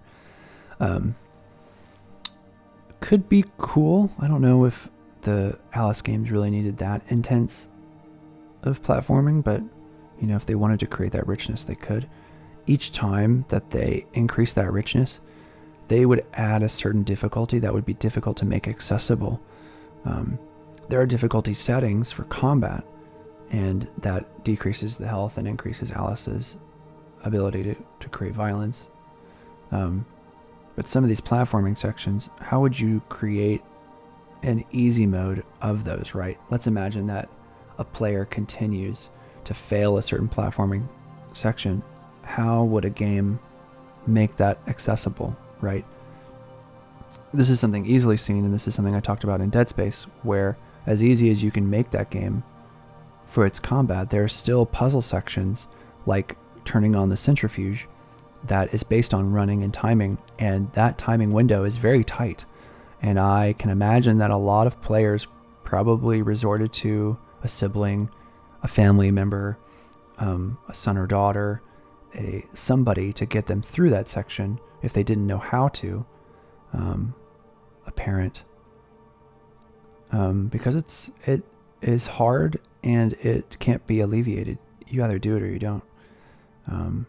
So in my mind, I think a lot of people coming to a game like Alice strike me as people who don't normally play games or are gamers. They like Alice in Wonderland. They like the art design. They like the narrative experience. And so they would want to experience the story. So I worry that a lot of these platforming sections would actually, it would do two worse things. So it would create a situation where veteran gamers would just find it tedious because it doesn't have the platforming of something like Mario, which is sort of the point of a Mario game, is that Mario the plumber jumps on things and goes through things, and that's the appeal of those games, because there's certainly not a narrative. And it would also turn off novice gamers because they just want to experience the story, and there are these certain platforming spikes that can't be alleviated through accessibility options. I hope that makes sense. And so I think games have reached a richness where they don't have to provide all of these things in every single game. They should know their target audience enough to know that we just need to have a light touch on the platforming. This game will never come out, but it's interesting to enthuse about, because I do remember that in Alice the Madness Returns, some of it was complex, but nowhere near the complexity of this. We play as an angry Alice fights her way through the moon using her vorpal blade and newly acquired jack bomb and troublemaker. Series of sub-goals: disable the lullaby machine, disable the manipulator manufacturer, reach the bridge, take control of the moon, and fly to Queen's domain. Something I love about this perception of the moon is I played games that were influenced by tarot cards when I was younger, and I don't think my parents liked that aspect of certain games because, you know, they don't like astrology, they didn't like anything that was pagan, considered pagan. And I always loved the way that the moon was perceived with a face, and there's just something really nostalgic to me about that. Hard gated area: destroy the manipulator manufacturer. As Alice explores the moon, she passes through its engine room where she sees that it is powered by a massive clockwork heart. This feels very similar to Dead Space as well, kind of that industrial look and getting the engine turned back on. And that game, one of my favorite moments.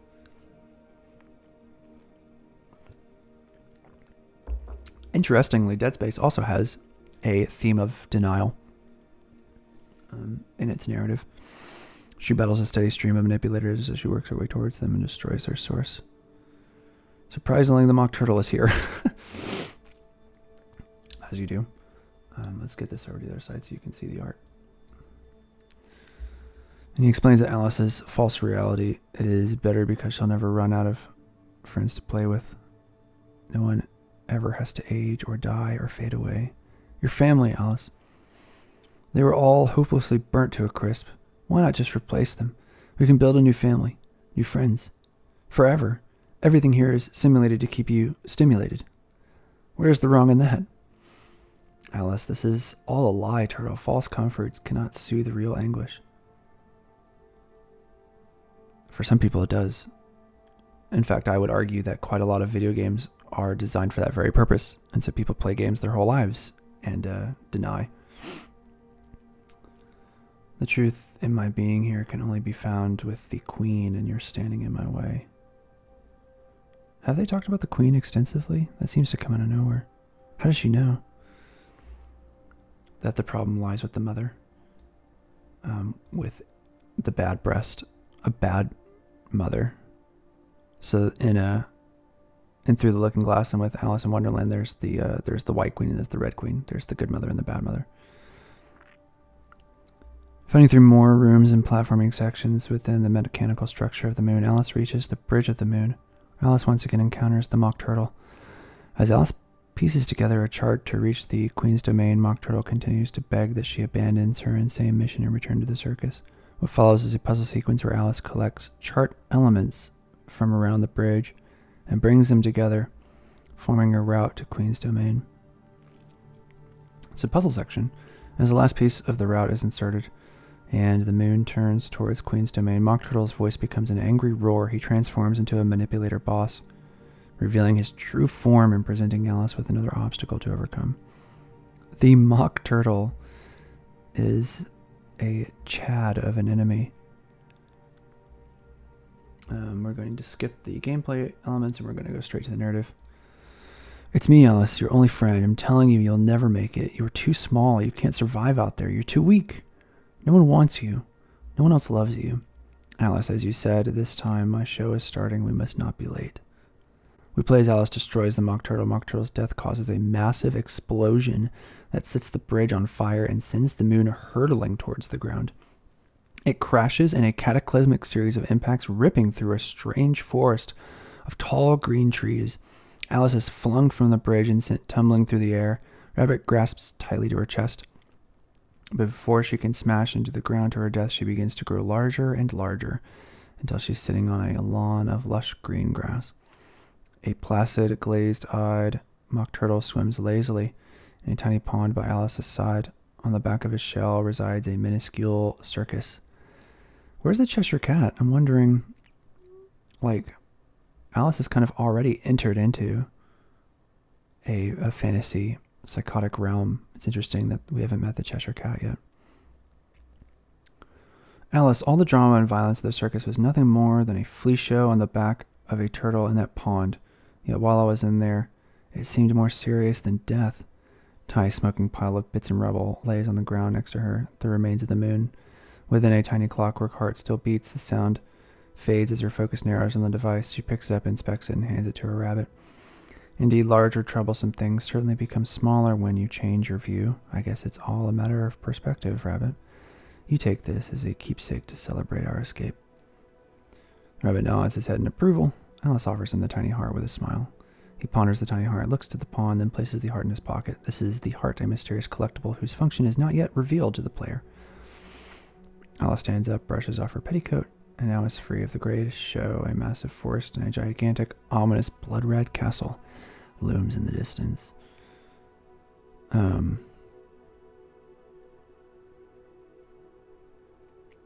The heart, there's a part where the Vorpal blade is, in the prologue section, is like going towards her heart. And now I guess we can see that she's recovered some semblance of it. Alice has her original dress back. Multiple runes, multiple weapons. So to me, this is kind of the end. This feels like the end. Yeah, because here we are at level 2. Anger and Judgment Realm. So a lot of tutorializing and a lot of mobility stuff has been assured.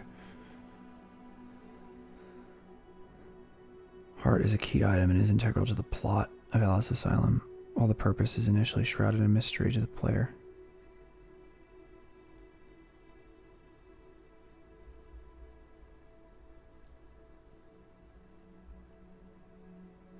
From a design and narrative perspective, we felt it removed the agency of Alice and importance of her own journey, so these items were reworked significantly. Denial Realm, the moon, expanded lore and design notes. The moon is a constant threat and visual reminder that something isn't quite right in the early stages of Alice Asylum. Wherever it looms, Alice knows to stay away. Once Alice is ready to challenge the moon, its true menace and mechanical nature is revealed. Its true menace. Ooh, not the right use of it's there with the apostrophe. It is true menace. Who cares? Positioning the moon as a creation of Hatter is meant to inspire a sense of mystery, pulling this story forward and playing with the audience's expectations. The process of overcoming a large threat and making it smaller once conquered is important. Foreshadowing for Alice's journey and trials to come. Yeah, I like it. It's the first malevolent antagonist that Alice sees. And so addressing it and confronting it, this feels like the end of an era or the end of an act in a good way. The game will have to introduce something new, and there's some foreshadowing that the Queen is going to be that, with the castle looming in the distance. So it seems like we're making our way there. So this is a level 2 act 1. Is this chapter 2? Because I know there's 12 chapters. I'm actually not quite sure the difference between a level, an act, a chapter. Does that make sense? In a sense, who cares? We're just going until page 570, whatever the narrative, as we explore it. Alice, you've blamed me, imprisoned me, and made a circus of my anguish. Now release me. We play as a curious Alice explores a far corner of the Queen's rose garden, which also contains a sprawling hedge maze. Behind her is the turtle pond that served as her prison. Ahead lies the Queen's castle and the confrontation Alice seeks. So if you've ever read Alice in Wonderland, this is the culmination of a lot of her work. Is getting to the rose garden and getting to the Queen so that she can play croquet. And then there's a trial afterwards, and who stole the tarts, and it's a whole thing. If you're watching this and you haven't read Alice in Wonderland, it's a short work. You could read it in a day. maybe go do that before watching the rest of this to get some context. I can provide some of it. Soft gated area, explore the gardens. Moment of reflection and exploration as Alice navigates the twists and turns of the hedge maze. Okay, so this is some pacing stuff, right? We've just had this harrowing culmination of platforming and action in the moon at the end of Denial. So now we're entering Anger and Judgment. So we need some kind of exploratory breather, and I suppose that's what this is.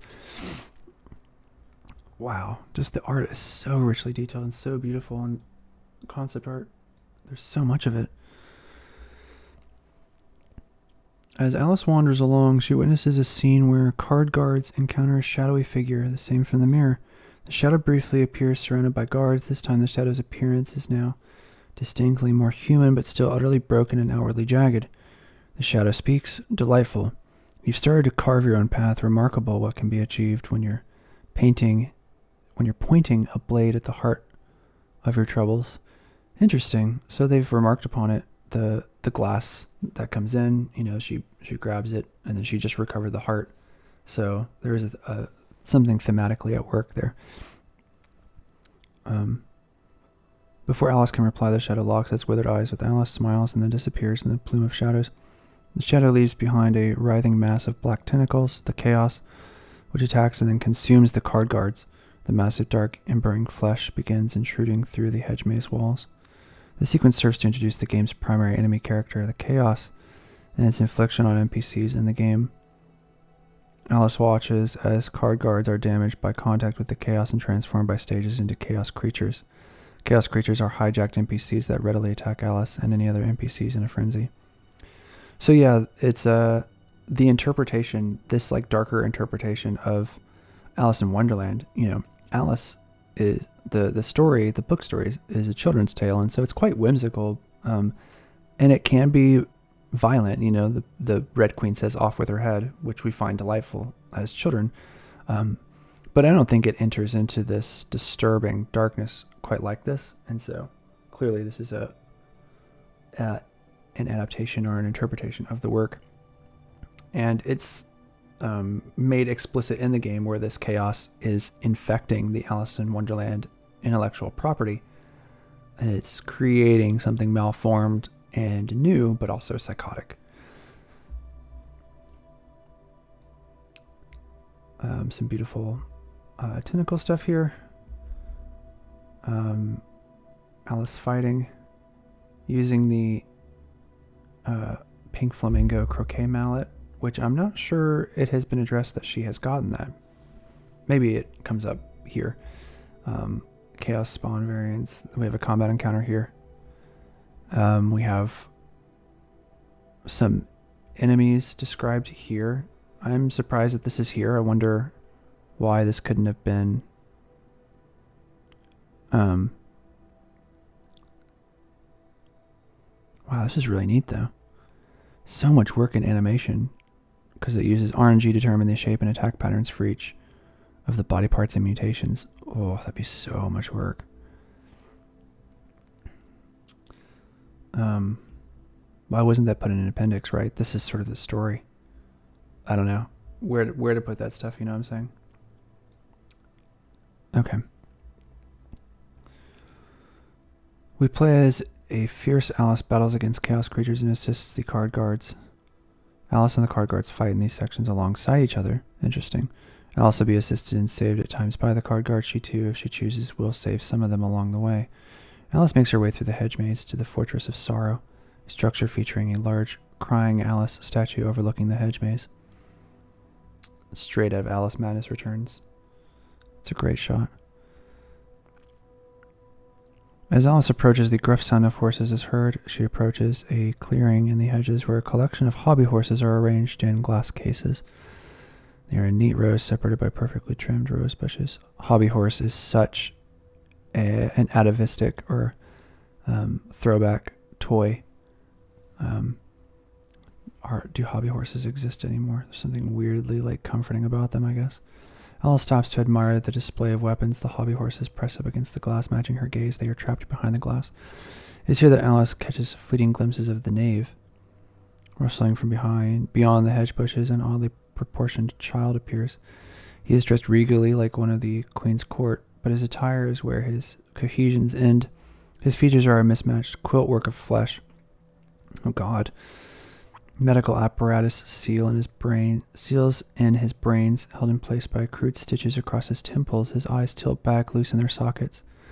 They roll in his skull like hard-boiled eggs on glass plates as he stares, unflinching from behind the hedges.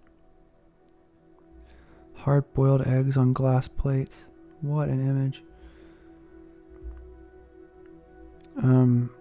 I've seen... The reason why I'm stammering here is because glass plates, Sylvia Plath, her character Esther Greenwood in the Bell Jar compares people's faces to plates. Faces like plates.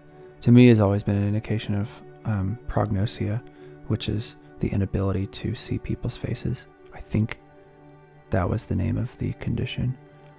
To me, it's a very schizoid position to be in. The inability to see distinctive faces, to view them as similar.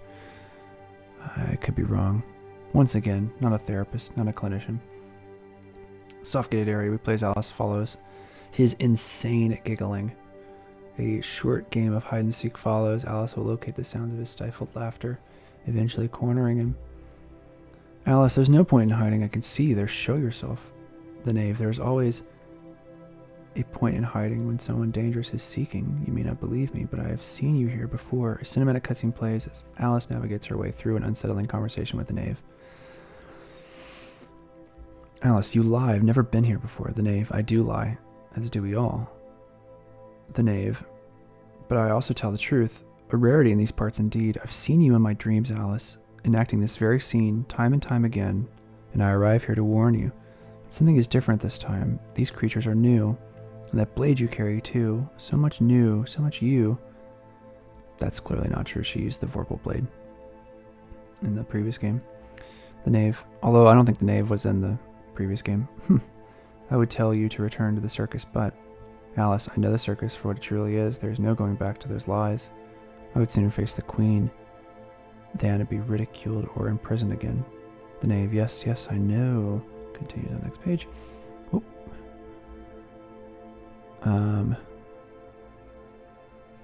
Cutscene continues.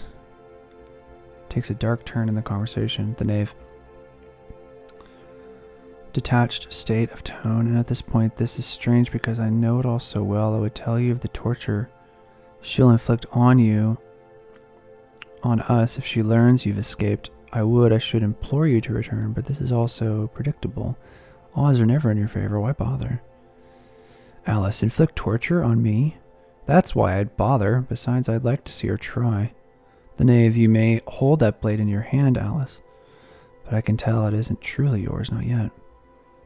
The knave. Tell me, how does a pointy thing affect your chances against the queen? Your teeth pale in sharpness to hers. I see the queen's cruelty every night when I dream, and every morning I am here waiting for you. Sometimes you come, sometimes you don't, but this time, here you are again, and it always ends the same.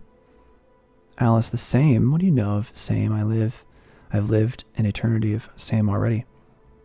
The knave. Deadpan. You will be captured and tortured. I will lose my head, and you'll be returned to the circus. Alice, angrily. Fool's words, if you're so certain. And does your dreaming include this?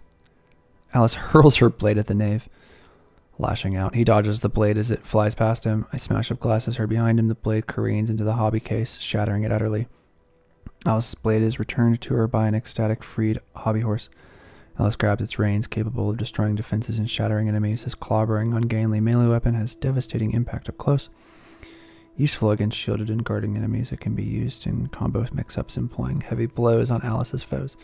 The progression of this game has stretched out a little more compared to the Alice Madness Returns. In Alice Madness Returns, you get a lot of weapons very quickly in the first section, which I think is quite exhilarating.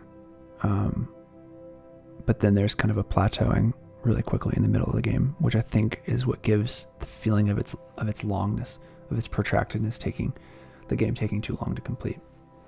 So maybe this is a good thing that we're getting things later. The knave. Such anger, that is exactly how it always starts. Not that I really care. The only difference is the blade.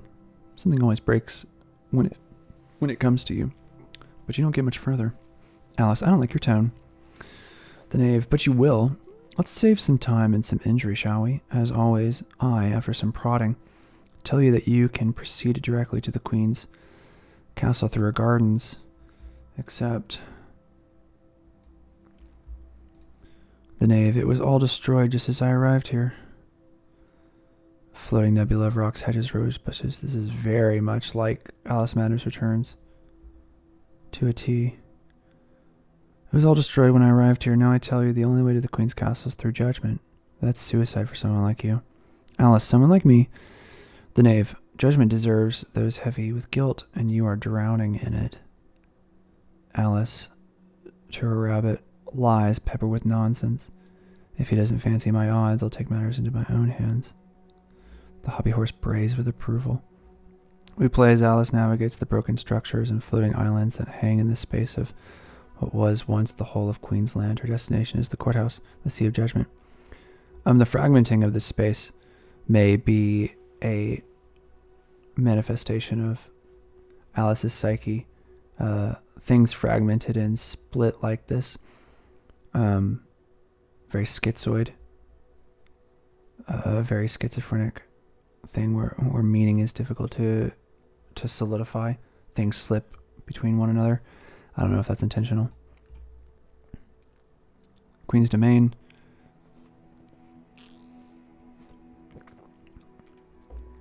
Interesting. Alice's knee is kind of reveal a doll. A doll like hinge. I wonder what metaphor that has for the anger and judgment. I'm not sure if... I can't really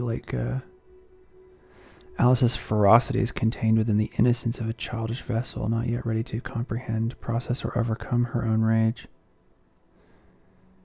I'm not sure I'm getting the metaphor of one to the other. I'll have to think about it more. Maybe you, the viewer, know a little bit more about that. There's some stuff about the hobby horse down here. We're going to move on. Anger and Judgment, the courthouse, the Disney Hunchback of Notre Dame with the judge, or was he a judge? What was his role? I'm getting that kind of vibe from this. Explore the courthouse. Put this up here. Hopefully you've seen enough of the concept art. Roman, Greco-Roman inspiration. Obviously, courthouses have a kind of a through line in Western societies. These are supposed to represent the unilateral transparency of justice as something like structured and strong and based heavily in society. Cutscene plays as Alice arrives at the courthouse steps. She curiously steps inside. As she does so, the knave appears suddenly from behind Alice. He's playing cards. His playing cards, fan in his fingers. The knave doesn't look up to address Alice. It is as if he's expecting her. Alice. No, the knave speaks first. You're not dead yet. Splendid performance, Alice. Allow me to tell you that this place is a cruel machine, guided only by rules and logic. The chess pieces here serve the queen in an alliance of order. They all have their roles to play on her board, as do you. If you are found innocent, you will be allowed to continue on your journey to the queen. Alas, if you are found guilty, you will be sentenced to croak for eternity. Okay, so I think, there's the trial that Alice participates in. So there is there's this false theme of order and preciseness in the world that the Red Queen orchestrates. There's this watchful eye you can see in the concept art here. Perhaps that has something to do with the doll. The function of the knee joint in a doll is so that it only moves in an ordered, precise hinge rather than the free flow of a knee on a human. So Alice being mechanically rendered into a doll, I think I now see the metaphor that's at play here is the reduction of people to their mechanical functions based on rule, like a hyper logic,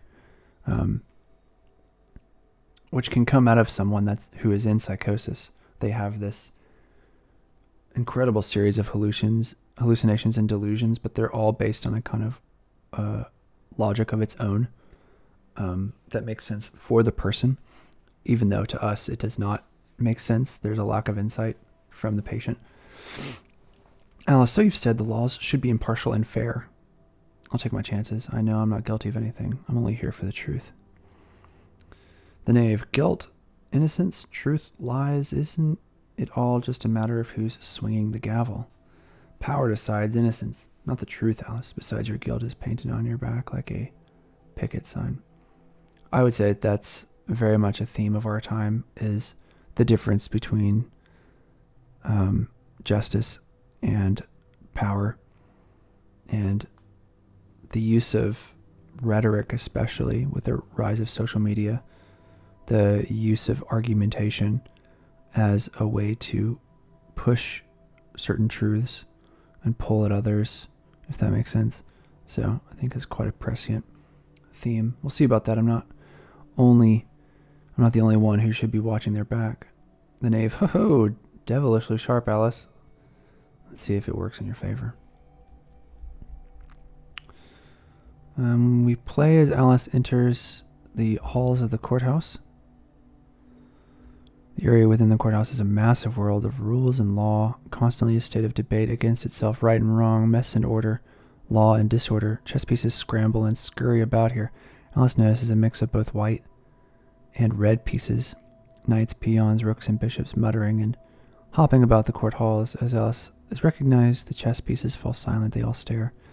Alice, whatever is the matter with you all? I'm simply passing through. Leave me be. They all point at Alice and begin whispering to one another. The word trial is increasingly heard from the jittery crowd of whispering chess pieces. They agree in unison with the spoken word. Yes, a trial, then escalating shouts of trial. She must be made to stand trial for her crimes. Yells echo in the marble checkered halls. The doors from which Alice enters slam shut, and she is trapped. Determined and unfettered, Alice pushes on. Alice, I have nothing to fear. Oh. What follows is a sequence of challenging and spacious trials that contain hard-gated area, puzzles, combat. This lead to a Kafka-esque main hall, a surreal embodiment of bureaucracy and brutal judgment. Franz Kafka is the reference. Wrote a book called The Trial. Wrote about overly intensive bureaucracies that cut into the humanity that is believed to be naturally born, and it cuts into that empathy of people. Alice successfully completes the trials and arrives at judgment, only to be told that despite passing her trials, she's been found guilty and will be sentenced to croak for eternity. A booming voice reads, guilty of being overly naive, innocent to a fault, curious beyond reason, and ultimately to blame for everything. Alice screaming, lies, your system is corrupt. I've passed every test. There's no justice here. I'm not really a fan of Alice's girl bossing right now. I feel like Alice seemed intent on looking inside herself. But I suppose that's the point of this section. You know, we're in the anger form of grief, and so what Alice is doing right now of projecting out this anger and judgment against what she perceives as persecutory is part of this chapter. So I actually think I'm wrong in that this works for this particular moment. The concept art is beautiful. It's got that Vermeer look to the tiles as like a chessboard. The white and black, you know, is fitting for the duality, the binary opposition of the white and the red, and, you know, the law abiding and law breaking, that's splitting. that societies need to function. A short cutscene plays as the knave's laughter is heard echoing through the hall. He has been watching the proceedings in the audience chambers above Alice. He points his finger and childishly exclaims, "Told you so. Ner. Ha." Alice is furious, so furious that she bursts into flames as she screams her rage at the mechanical face of judgment. Encountering a cavalry of gavel-wielding chess pieces, Alice fights against the court's forces in unrelenting combat. As she attacks them, it is revealed the chess pieces are infected with chaos. So here we have that inferno state that I wish would be called a different name, more fitting for psychological, fitting the psychological themes that we've talked about before. I'm not going to read through this. Instead, we're just getting to, we have another boss fight called the Blind Judge.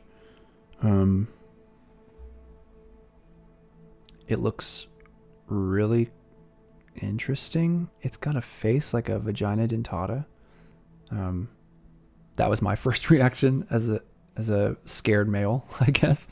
That may not be the case, but it definitely has a look to it.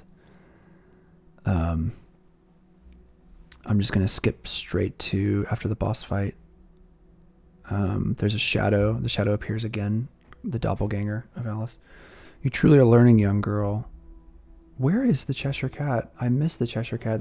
That experience is my favorite part of Alice the Madness Returns, and I'm shocked that we're this far into the game without the Cheshire Cat's comforting and disturbing, kind of delicious, macabre appearance. The Cheshire Cat's presence was really great, and the voice acting for it, just this deep, rich sound. You should go look at some YouTube clips. Even if you don't play the game, you should at least get some clips of what it felt like for the Cheshire Cat. It was really great. There is no justice, only the justice we take for ourselves, a lesson you must learn, and just as I did. Your monstrous violence puts a swift end to those who challenge you. Alice, you're the monster. You're to blame for this corruption. The shadow, am I? Perhaps you too should take a closer look in the mirror. After all, it's all your fault. Alice ignites in fury again, but it is in vain. With a simple click of the shadow's fingers, the floor opens beneath Alice's feet, and she's dropped screaming into the darkness. The shadow smiles, satisfied, and only utters a single word, guilty. That's great. Like, anger is a powerful feeling, but used in action, it's unsustainable. This is a great where Alice exists in between the two worlds of white and red. I kind of want to just remove my face entirely so you can see all of this in its cohesive form. These like looming eyes as pawns, so fascinating. There's like a demonic presence for the red, and then there's an animalistic presence for the white. Neither side would be claimed as a good, benevolent side. There's kind of two warring types of anger here between nature and culture that's going on. That's really interesting. I'm not quite sure who Alice is reaching out towards here, who is facing away. Perhaps Alice again.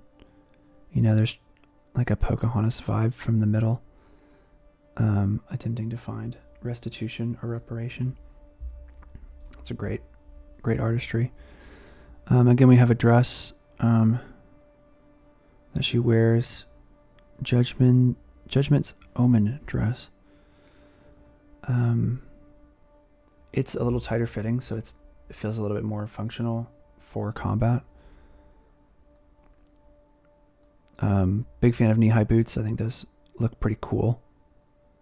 Seem to be symbols attached to the back.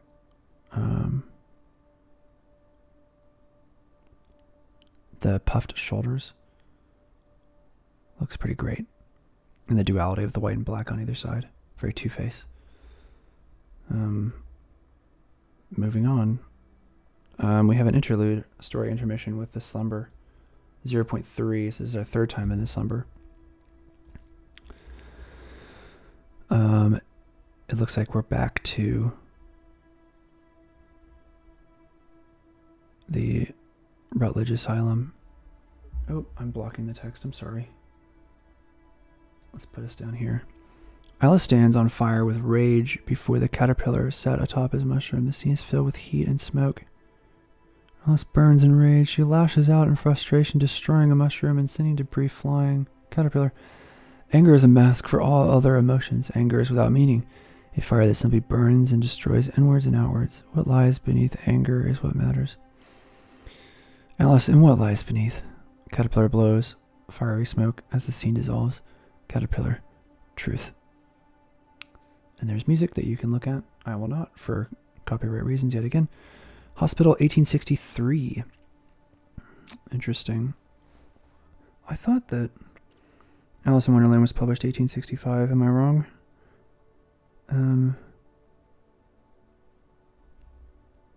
No, because they did the 150th anniversary with the Alice Annotated by W.W. Norton Company, and that was 2015. So I think, yeah, should be right.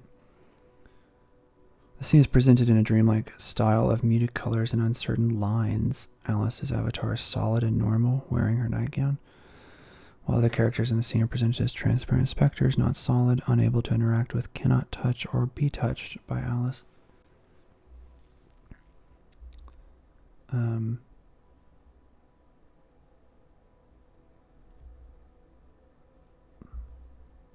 Oh, wow. Cool. This is very neat. I like this. So I love stuff like this with perception where, you know, she's looking over. Obviously gravity would have pulled her down because of this, you know, twisting hallway. This is very dreamlike. And I love that like orangey brown color here. It's kind of like a sickly, muted. I've seen this in games a lot. Very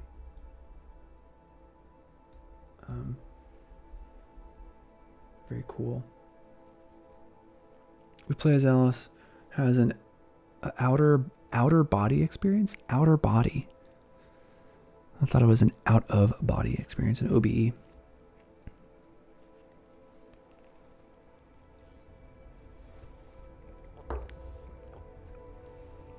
She's walking through a memory. Alice watches a past version of herself act out her own memories. This past version of herself is younger than Alice is now. This is an 11-year-old Alice, a younger child, the child of fire. Like a macabre play, Alice follows as the scenes unfold around her, following the small ethereal memory of Alice. The player is pulled through the scene, flashes of Alice taken from her burning home to the hospital, on a stretcher and tended to by nurses and doctors. Alice's internal voice narrates, distorted and broken. Alice, I don't know what they expected of me. A world blown apart in the span of a night. I was bruised and burnt. At the hospital they treated my obvious wounds, but left unattended the damage they could not see. We play as Alice explores the corridors of the hospital, weaving a path that ends in Alice's room. Here we see our first glimpse of the family doctor and another unknown figure, Bumby and Radcliffe. Alice, that man, the centaur. Interesting that it's in the version of a centaur. The combination of a horse and a man. The virileness of masculinity is usually a centaur's representation. So I wonder if there's something about abuse going on there of a male figure. This doctor was an antagonist in the Alice Madness Returns game. I recognize his figure, the skinny one on the left. A telltale glimmer of Bumby's glasses in the darkness mimicked those Alice saw in her past slumber encounter in her burning home. That's right, we pointed that out. Alice encounters the younger memory of herself. The player watches as the memory of Alice is on her bed, seemingly unconscious. A shadow form violently shakes from within her small, unmoving body, her face rising upward in a ghastly scream. Voices are overheard. Dr. Angus. Let's move here. Huh, the fools think it's a miracle she survived. And then Radcliffe, a miracle. If only they knew the meticulous level of planning and execution in the dance. Our little dove lives another day To what tune will she sing? She's young, pliable, a fresh canvas ready to be painted. An event like this will be naturally suppressed, a survival mechanism. I'll make sure of it. Very paranoid perception of what happened from Alice's perspective. Now, this could very well be true, right? They set the fire. As a player playing Alice, seeing it from within her perspective, we don't know, and we don't know at the end of this game whether the truth that she comes to realize is one that sets her free, like is the actual truth, or if it's her truth. So there's a whole lot of like possible gaslighting that the player can engender, just due to the fact that we have an unreliable narrator. Alice to herself, Radcliffe and Bumby the Centaur, I know these men. The scene cuts and we see flashes of violence. Alice fighting the doctors and nurses, the shadow self lashing out from the child's body. Police visiting her room, notebooks in hand. Alice stabbing a doctor with a scalpel. The shadow's face imposed over the child. Alice to herself, in my silence the rage grew, a hysteria of unbelievable power. As it took over, the anger began to appear as a madness. From that madness blossomed a bouquet of accusations, and the more they accused me, the more the anger grew, until the scenes of violence warp and dissipate. A deathly quiet new scene begins. Alice sits rocking backwards and forth. She is mentally broken in her asylum cell. She speaks to herself. She is alone, but accuses and argues with herself as if she is two people. Two halves of Alice's psyche are locked in conflict with one another. I don't have anything good to add. Let's keep going. Alice talking to herself. You stupid little girl. It's all your fault. It's all your fault they're dead. It's all your fault we're here. No, I didn't know. I couldn't do anything. I tried to save them. Liar, you were too weak. Too weak to do what must be done. You have no purpose here, no strength. I only hear the moans of a blind, worthless child. Alice crying, I don't want to be here. I want to go home. There is no home for you here. This is my fight, and you are in my way. Alice through gritted teeth, I will leave you behind. You're too weak to walk this path. Please let me come with you. No, you cannot save us, just like you couldn't save them. But I will save us, alone and away from your damned naivete. Naivety? Never seen naivety. Go away. You're not welcome here.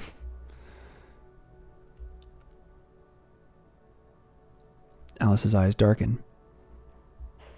In a scene reminiscent of a spiritual position, Alice crouched in a corner surrounded by nurses and orderlies. We see the shadow split from the child's self, the critical moment of separation, where child Alice is sent to the circus deep within the snow globe, and shadow Alice becomes the dominant personality in Alice Liddell. Alice to herself, you sent me to a new asylum, one of my own making. It was decided I would not survive our cruel reality. As the ghost of the child's spirit falls to the ground into darkness, the shadow takes over and Alice's body springs like a feral beast towards her oppressors. Shadow Alice's warped inner voice narrates, blending between voices of the shadow and Alice herself. The shadow, we are one and the same, two halves that form the whole. Alice to herself, and I wasn't strong enough to carry our burdens. The gentle and hopeful part of me was severed. I was left behind in the darkness, forgotten forever. And here I'll move it so you can see the wonderful art. Flashes of the shadow and child's face merge as Alice screams, cries, and stares vacantly with darkness in her eyes. Dark ooze runs from her mouth and drips from her eyes. The scene cuts to black and ends with a whisper. Play your useless games, child. Very melodramatic. I like this snow globe aesthetic. It implies that like Alice's healthy psyche is trapped within some contained sphere and someone has taken over her body. Very much a metaphor of psychosis. Chapter ends. Croquet forever. I'm going to take a break here. For you, it'll be instant. I'll come back and see if I can continue. Really something. I wish that this game would have been made. Would have been nice to see. But I'm getting a lot of the richness of the narrative of the game from this design Bible. So we will continue here in a little bit. Okay, I'm back. Sorry for the what is likely a quick edit. I've had a meal, and I'm showing myself in a larger form, not because of my own hubris, that although that might have something to do with it, but also because I wanted to show you some books. So, Alice in Wonderland is a very childlike experience, but for adults reading it, you may want to experience Alice in Wonderland in a more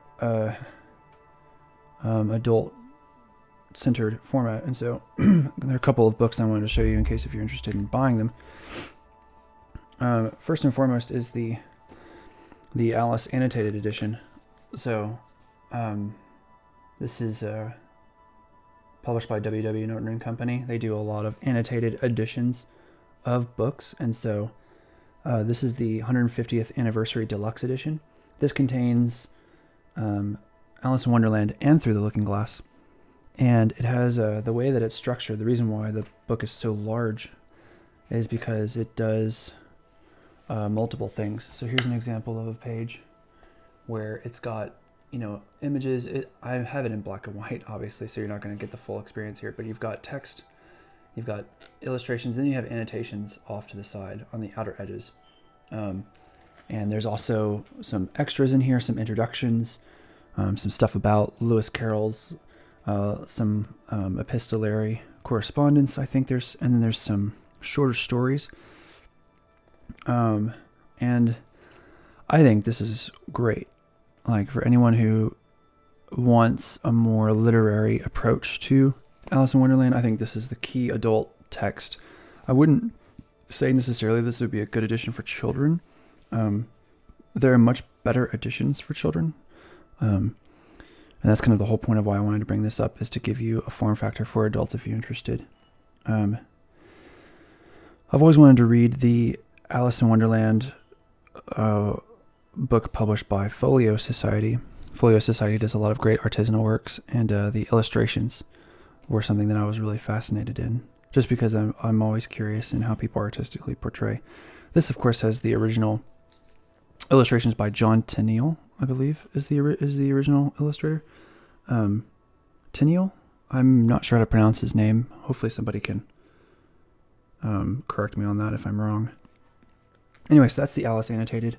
Highly recommend. Another shorter edition, if you want something that's a little bit more carryable, was the one published by Princeton. And this is the Alice's Adventures in Wonderland 150th anniversary edition with Salvador Dali's illustrations. So he did a series of paintings. I saw these when I was in Paris in the Salvador Dali Museum, which is just got to be one of the top museums I've ever encountered in my life. It's incredibly well done. And Salvador Dali did a couple pairings with certain literary works, in particular Dante's Divine Comedy, I think. Dante's Inferno. I'm not sure if it was the whole trilogy, if it was just the first part. But he also did Alice in Wonderland. And the resulting illustrations are really something. Let me see if I can show you a couple of examples. So, in the past, these would be very difficult to piece together, to see all of them, unless you went to the museum in Paris. But this gives you so this is down the rabbit hole, right? You can see the white rabbit, you can see Alice. Alice is portrayed as a leitmotif throughout these works, holding a kind of jump rope or a hoop. And there are strange other aspects of Salvador Dali's surreal painting that's here, that kind of the exploding feeling of the brushwork, and the way that things atomize and split and scatter across the painting, that are very much like this Alice Asylum, the way that it's depicted. So I also wanted to include that. So that's one of them. I may show you one more. I kind of want to show you the caterpillar, since we've seen so much of the caterpillar in Alice Asylum. I think it'd be a nice pairing. So I'm here in the caterpillar chapter. I have an old bookmark here where apparently I stopped when rereading it. Here we go. So here's the caterpillar again, and we get like a a strange caterpillar, mushroom again, Alice depicted again. So, some really beautiful stuff. Clearly, adult. It moves it into the adult register. And the way that the words are formatted on the page, it's Times New Roman. As far as I can gather, it's in 12 font. So it's done very much in a prose style. And with such a large book, it allows it, even with the introductions, to come in at a very breezy 102 pages. And it's just Alice in Wonderland. And so if I just wanted to get into the story proper, in order to pair with Alice Asylum, I think this would be it. But if you're looking for a more background literary approach, then Alice annotated. So hopefully you found that useful. Now we can move on. Croquet Forever, or as Lana Del Rey says, Crypto Forever, says your stupid boyfriend, from her album Norman fucking Rockwell, I think is what that comes from. One thing I was thinking about is that this game is about the 5 stages of grief. And so what is Alice grieving? Obviously, I suppose the death of her family. I have a feeling that there's something more that she needs to understand in order to grieve properly. There is let me get my stupid face out of the way. There is a chance for people to not grieve properly in the world, and I suspect that allows for some things like melancholy. And in Sylvia Plath's The Bell Jar, I get the sense that the main character, Esther Greenwood, was unable to mourn the loss of her father, and that has caused some borderline personality organizations to develop. So it can lead to disastrous results if the framework of a death or deaths is not put in place, if the mourner does not kill what the person was to them and what they were to this person, if they don't introduce ambivalence into those roles, so that they can move on. If a ritual is not performed, or if a ritual is not witnessed according to the psyche, I think that can introduce some problems. I think I'm kind of wasting your time, but these are the questions that I have as we go through, is whether the game is able to address how Alice mourns and if it's done properly, or if there is unfinished business at the end of this game, and for what reason. Okay, Croquet Forever. We're still in anger and judgment, making our way to the Queen's castle, I think. Alice falls. Her scream grows louder until her dress pops open and she floats gently to the ground below. A large wooden sign says, "Welcome to Croquet, play forever." We play as Alice navigates a series of platforms, pulling switches and engaging levers to progress. A crowd of rabble is heard in the distance. As Alice approaches, it is revealed that a motley assortment of other Wonderland inmates are here, and have been here forever. They appear lost, mismatched, and bicker endlessly amongst each other. They each wave croquet mallets around. Fish people derelict in broken chess pieces, frogs walking upright on their hind legs, a peacock, and some disgraced card guards all fight amongst themselves. They do not notice Alice floating to the ground behind them.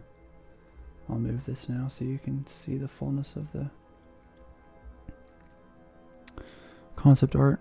It's really stunning.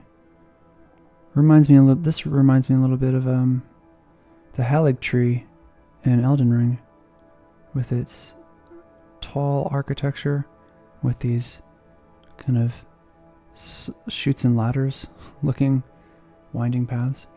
I was going to say something, but I forgot. Moving on. Within earshot of the crowd, a cutscene plays out. Alice witnesses the mob surrounding a single Wonderland citizen. I remember what I was going to say.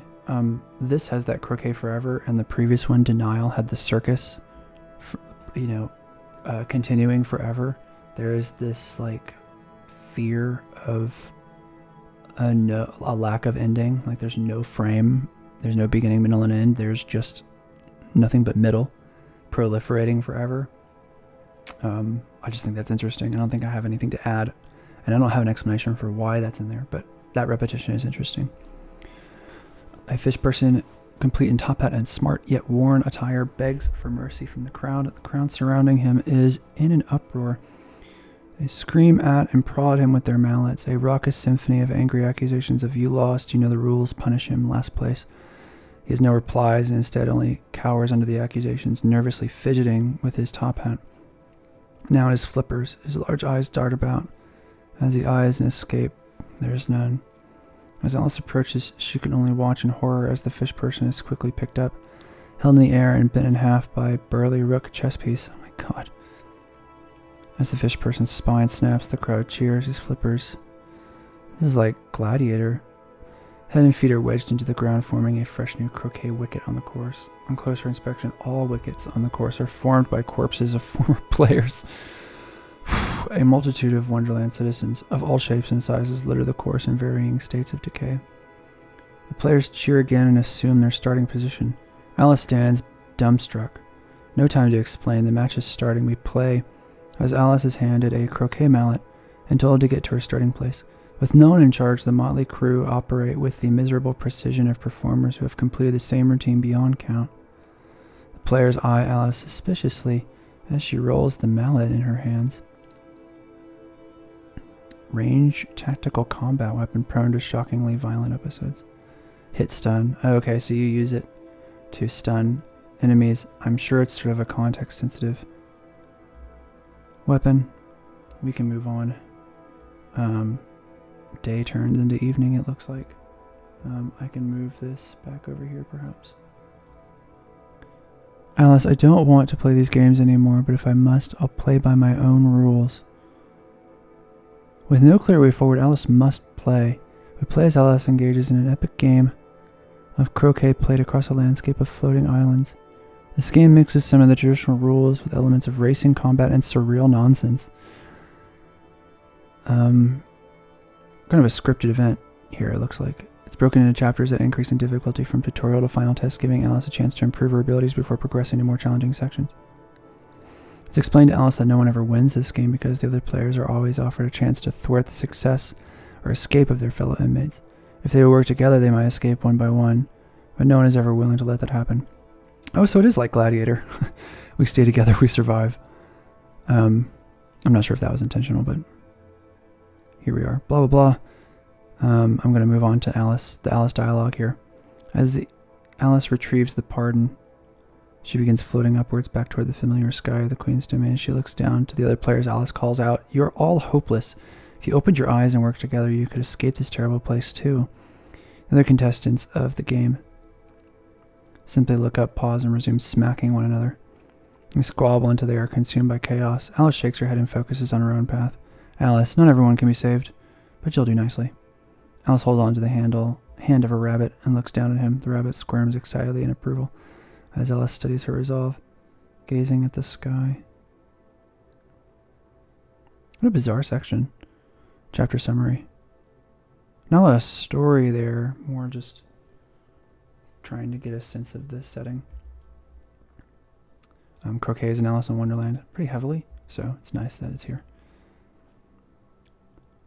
Level 2, Act 4. Symphony number 5, Allegro con brio, Beethoven. Symphony number 5. Quite an original choice. A opening cutscene plays as Alice and her rabbit companion land safely on their feet. Back in the Queen's domain, the knave is waiting once again. He doesn't quip at Alice this time, but still looks bored. She walks up to him confidently. They all stand at a crossroads with signs pointing, play again, play again, play again in all directions. I wonder if this croquet critique is a critique of video games. Like it's critiquing the very medium that it stands on, which is a nice touch. The knave, deadpan, you passed through judgment, so not guilty, Alice? Hooray.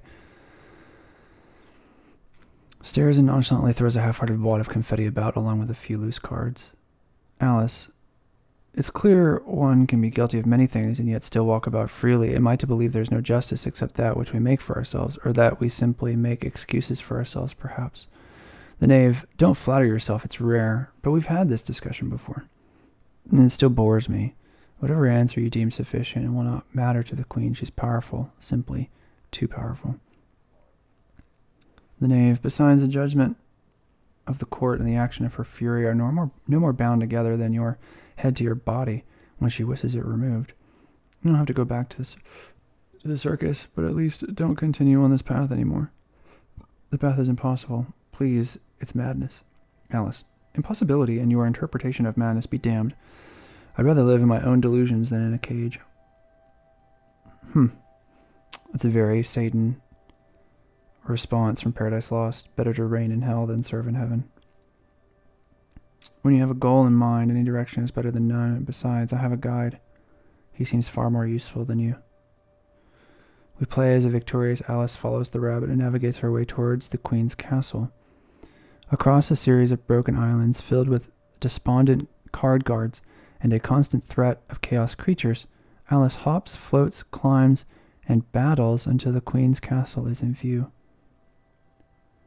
Alice arrives at a ridge overlooking the final approach to the Queen's castle. The knave is already waiting for her. Alice, no confetti this time? The knave, I'm fresh out, and we're still talking, and you're not bleeding, you're still here. What is this? The knave snaps to attention.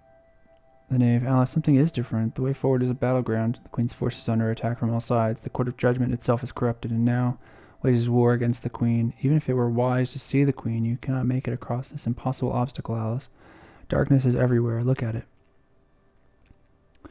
This feels like Underland from the recent live-action Disney remakes. I've seen the first one, I haven't seen Through the Looking Glass. I heard it was miserable. Alice, words defeat intent more often than actions, and I've had quite enough being told what I can and cannot do for my own sake or safety. I'll let my actions speak for themselves, thank you. The knave is left frantically consulting his cards. Whoa!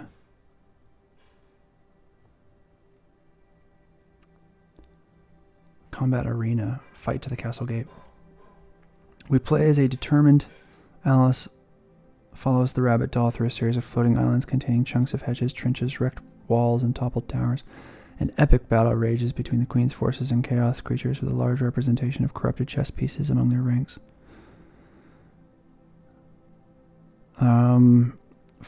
Fighting, pressing closer to the gates of the Queen's castle. I've moved on. Alice spies a platoon of card guards raising the drawbridge, her only point of entry. With hordes of chaos creatures now pursuing Alice and the rabbit, we play as a series of cinematic quick-time events take place. Oof. Alice must dash across the bridge, dodging attacks from her pursuers, evading incoming cannon fire. Makes sense for a game like this just because you want the art to represent itself with a minimal of player input because of what we talked about before with, a lot of novice gamers probably coming to it. And so one button press instead of many is good for novice gamers. So I think there is a place for QuickTime events. So it makes sense for a game like this, but I don't like them because I've played a lot of video games. Anyway, the chapter ends. The Queen's Castle.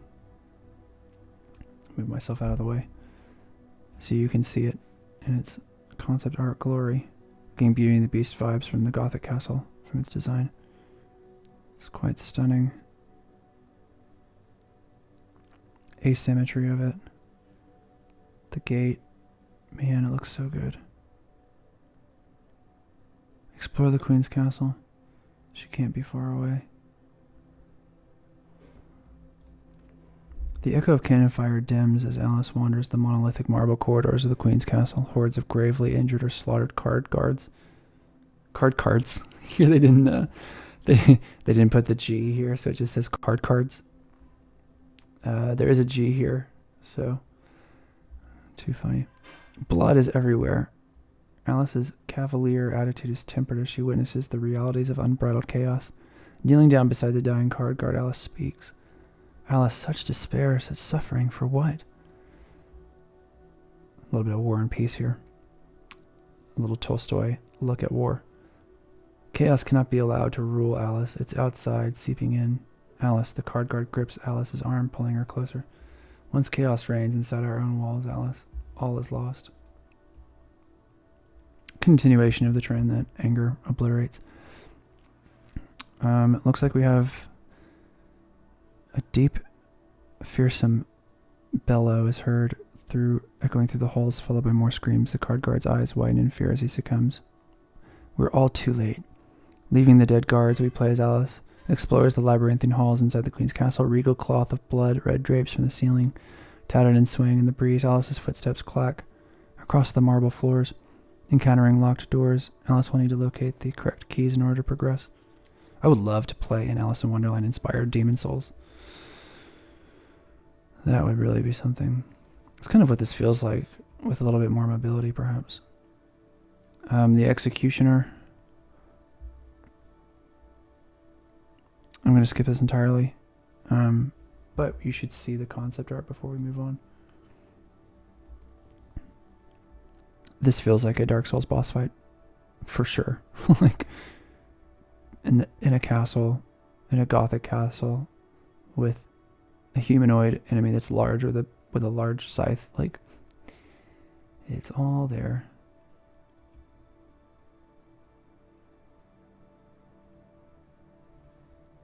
Partially corrupted, fully corrupted.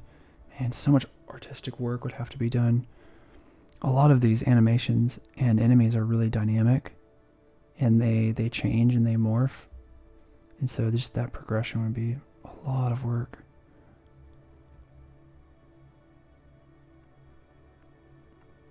.6, the dungeons. Escape the dungeons. A scene opening cutscene plays as Alice and a rabbit examine their surroundings in the depths of the dungeons underneath the Queen's castle. The knave is waiting once again as Demeter is jittery, scared, and uncertain. A conversation unfolds between them. The knave. Alice, you're here. Don't you see? You're not safe. Look.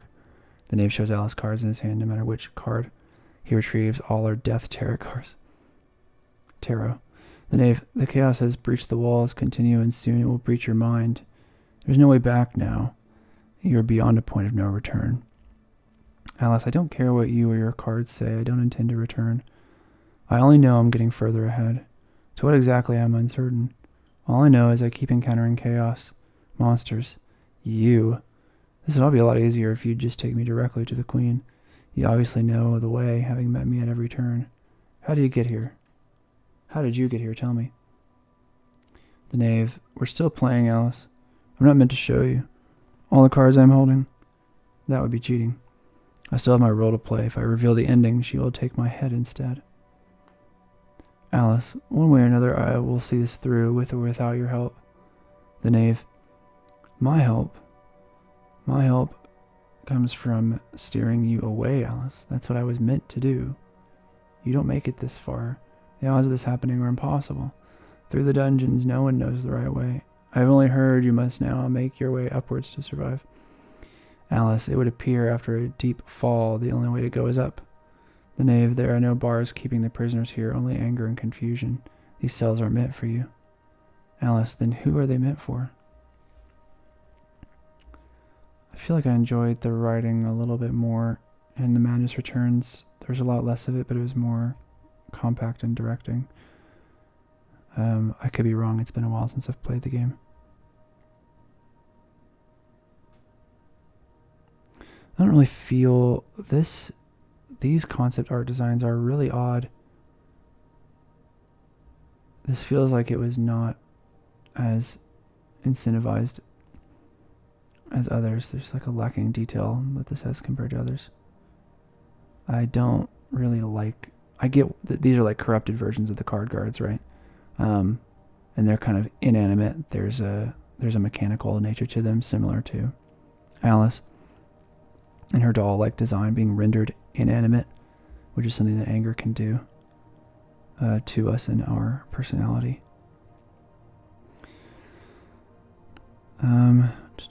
Play as Alice navigates the multi-dimensional, this is exploratory, labyrinth of stairs and walkways seeking higher ground. The lower levels contain the most confused paths and also the most confused prisoners. There are insane children, nightmarish nurses and doctors, and random wonderland creatures. Trapped in madness, they ignore Alice as she moves upwards past them. I'll move this just so you can see more of it. These represent targets of Alice's anger that least deserve it. Pure innocents who had nothing to do with her trauma. Yeah, low-hanging fruit. People do this all the time.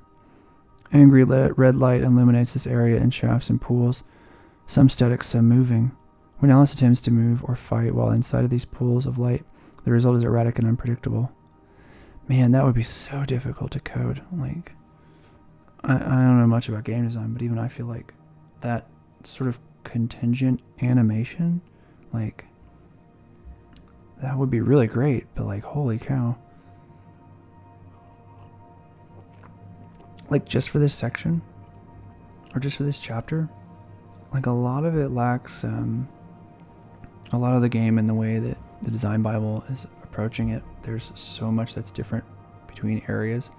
So like something like Dark Souls or Demon Souls, the way that the character interacts with the world is actually quite narrow and quite similar, and it's just up to the areas to provide iterations on that are distinctive and compelling.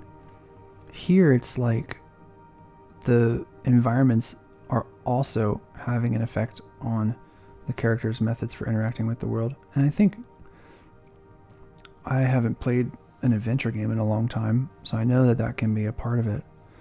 Like in The Legend of Zelda Ocarina of Time, the behavior of Link was very context sensitive to the spaces or the dungeons that he was in. And quite a lot of the split in the Legend of Zelda community is between a context sensitive set of scripted dungeons that are quite adventurous and handcrafted, and then there's the Breath of the Wild idea of you creating your own context with tools that can be used anywhere, which can oftentimes break a lot of the intended designs of the game, and some people find that fulfilling. For a Legend of Zelda game, I'm on the side of the Ocarina of Time Majora's Mask route. But I can see a case for both. Here it looks like we get more of the older style of game design rather than a newer freeform, post-Minecraft style. Alice moves through the castle. Some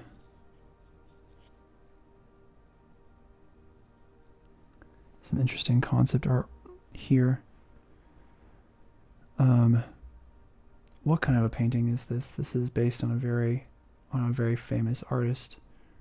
The labyrinthine look of this, like the film with the David Bowie, but there's a painter. An Escher painting? I don't think I'm thinking of the right artist. Upon reaching the third level of the dungeon, I didn't talk about the second level from the previous page. The second level has like asylum orderlies. Dinah the cat. Oh, Dinah is also in Alice in Wonderland. When Alice is awake, shambling representations of Alice's family. Third level. Alice sees macabre, twisted representations of her sister Lizzie, Pris Witless, an elderly cunning nurse, and an odd multi-limbed train conductor. His two eyes glint in the red light, a hint of Dr. Bumby. The eyes of Dr. T.J. Eckelberg. So, the eyes of Dr. Bumby are leitmotif, it seems, in a similar vein as The Great Gatsby. When turned into chaos creatures, these characters transform into alternative, more twisted and violent representations of their relevance to Alice. The final pedestal is found in a massive cathedral-like room, high dome ceiling. The frame is severely burnt. Alice stands a few heads above the mirror in height. The childish laughter, wind-up toys, toy gears, and the tunes of a disjointed music box play as faint echoes Fire can be heard crackling as Alice draws nearer to the mirror. As Alice approaches, a cutscene plays. Kneeling down to look in the small mirror, Alice recoils when she sees an even younger version of herself in the mirror. This girl's appearance is the same as the memory Alice followed in the asylum slumber memory scenes prior. It is the child of fire. The little girl in the reflection stares back and deftly steps out through the mirror. Face to face with her much younger self, Alice talks to her younger, living reflection.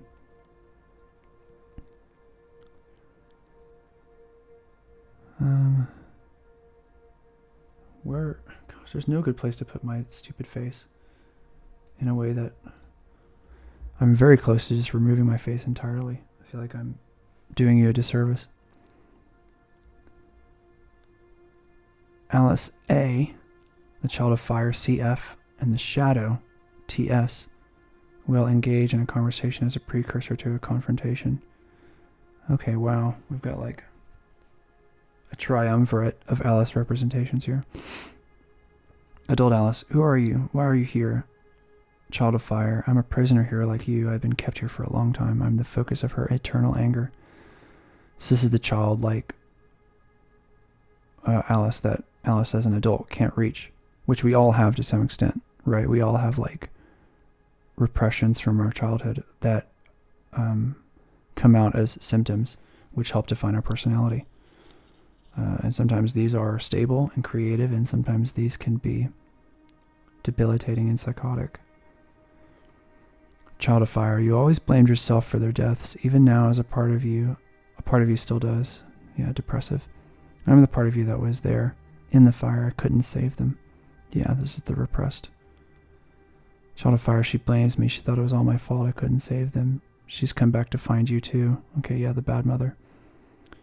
Just a memory of that time. I cannot change what happened. The shadow, and that pathetic little memory is just as responsible for my pain.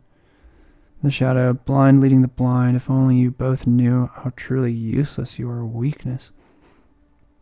The shadow and failure. The shadow, useless memories.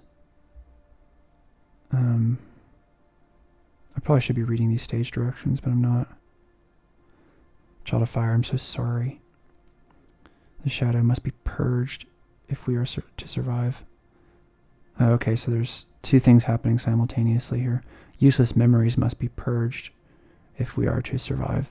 So they're literally inscribing the work of psychoanalysis and how the human psychology works empirically into the story, which I think shows a knowledgeable set of writers on how the psyche works. I think a lot of people have learned about this just through osmosis of understanding psychology in academia, I would hope. But if not, there you go. We repress our memories of childhood and we purge them, but some things out of it remain. And so in this case, we have a splitting of the shadow and Alice as an adult.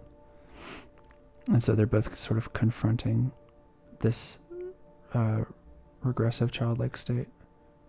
The shadow's clawed, dark hands pierces the back of the child. Tendrils and gnarled figures protrude from her chest as the young memory manifested is consumed and converted into a chaos creature. As the tiny memory bubbles, gurgles, and writhes in agony, the shadow challenges Alice. So the chaos is a symptom. It's a defense mechanism in Alice's psyche that's meant to prevent a breakthrough. Once again, my face is in the way. Great. I should start with the shadow. What do you know of my trauma, of fire, of death? Is it finally time for you to learn, or will you run back to the circus and play with your toys? Alice, I'm not afraid of you. You fear me. The shadow, stupid girl, more lies. I'm the reason you're even here. You couldn't have survived what I did.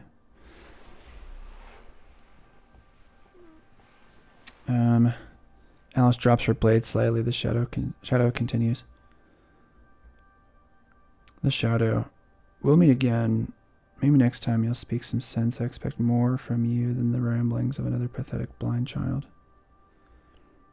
At the provocation, Alice lunges forward, but the shadow simply smirks and disappears into a cloud of smoke. The child of fire confronting a guilty past. So we hear that we have like a manifestation of that inferno form again. The combat encounter with the corrupted child of fire ends with a final spasmodic chain lashing out to consume Alice before it can strike. Alice's plush rabbit jumps out in front of the strike. His body takes the blow. Chaos begins to consume the rabbit. He starts to convulse in Alice's arms. As the child of fire rears up to strike again, red fleshy tentacles swarm around Alice and her rabbit, and they are deftly whipped upwards away from danger. The flaming abomination screams wildly in the depths of the dungeons, remaining trapped far below. Alice and her rabbit rapidly approach the ceiling, and the dome over Alice's head opens up, and they are both pulled through the ceiling. Hanging in midair by a mass of tentacles, they come face to face with the furious Queen of Hearts. Chapter's end.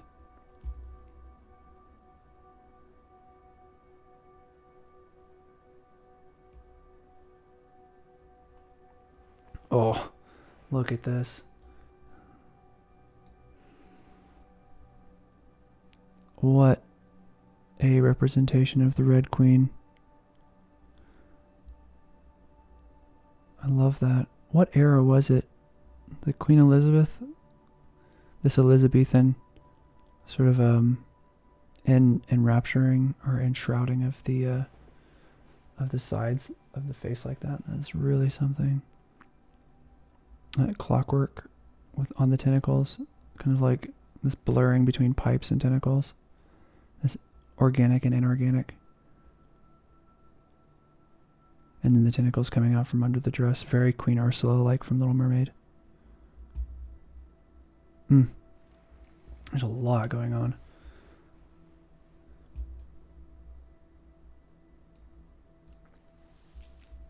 .7.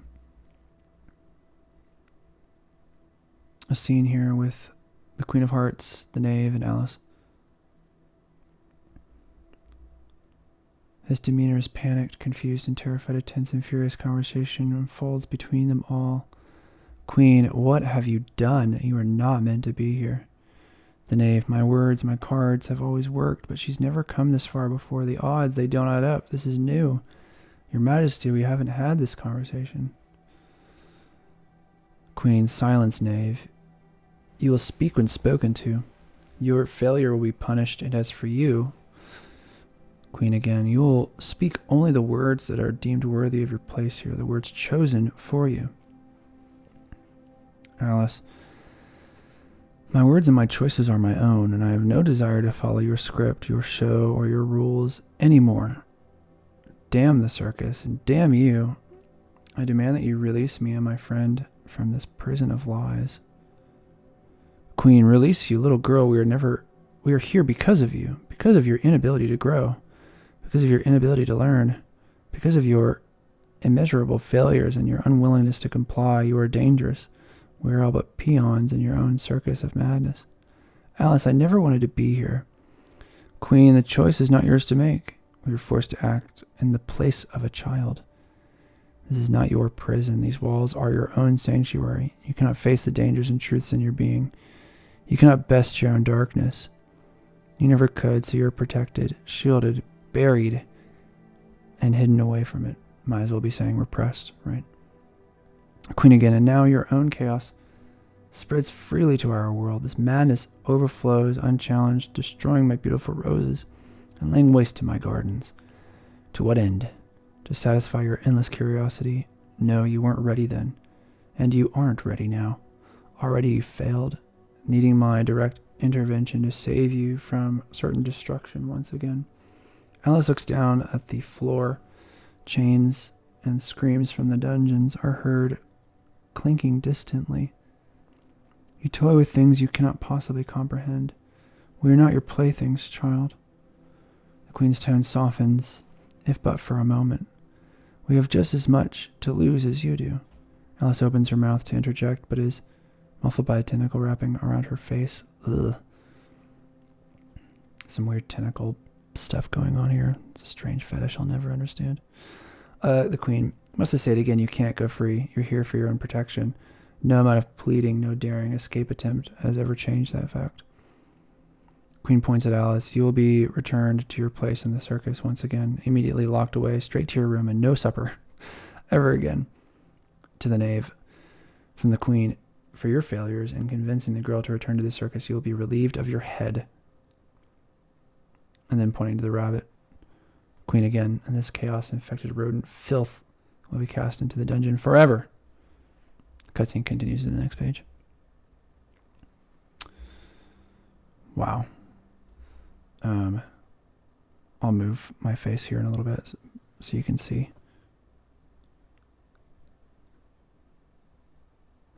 Boss battle coming up. The Knave, all I do is follow the rules. The role chosen for me. This isn't how it's supposed to end.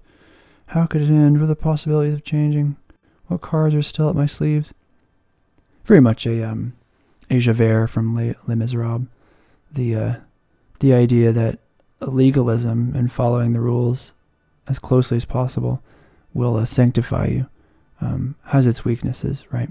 There's the de jure rules, and then there's the oh God, I feel so embarrassed. What are the two?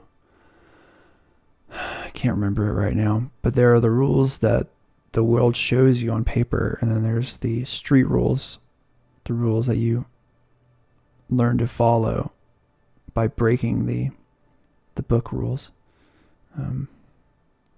Queen, two-faced runt, how dare you break the rules?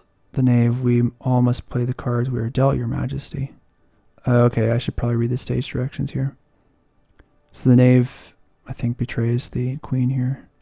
Slight trick of his hand, he breaks free from the card guard's grasp. As he does so, he dismembers his captors by hurling a flurry of razor-sharp playing cards at them. The deck slices and dices until he's free. Alice is still restrained in the tentacles, suffocating. Lining up a shot, the Knave cuts Alice's vorpal blade free. Okay. Alice, rules be damned. Time to make our own. Queen, far different than the other times indeed. Queen, but it matters not. You will do as you are told. A boss fight here. The embodiment of Alice's anger and confusion. I wonder why it's done in the bad breast perception of the Queen. Looks like she's beheaded her own husband's head. We can kind of see a head here in the concept art. Here you can see just a better vantage point of the throne room, I think.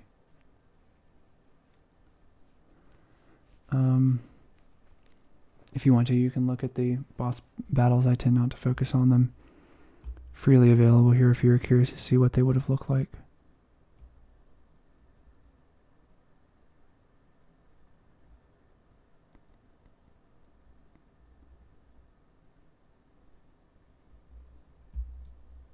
Where am I going to put my stupid...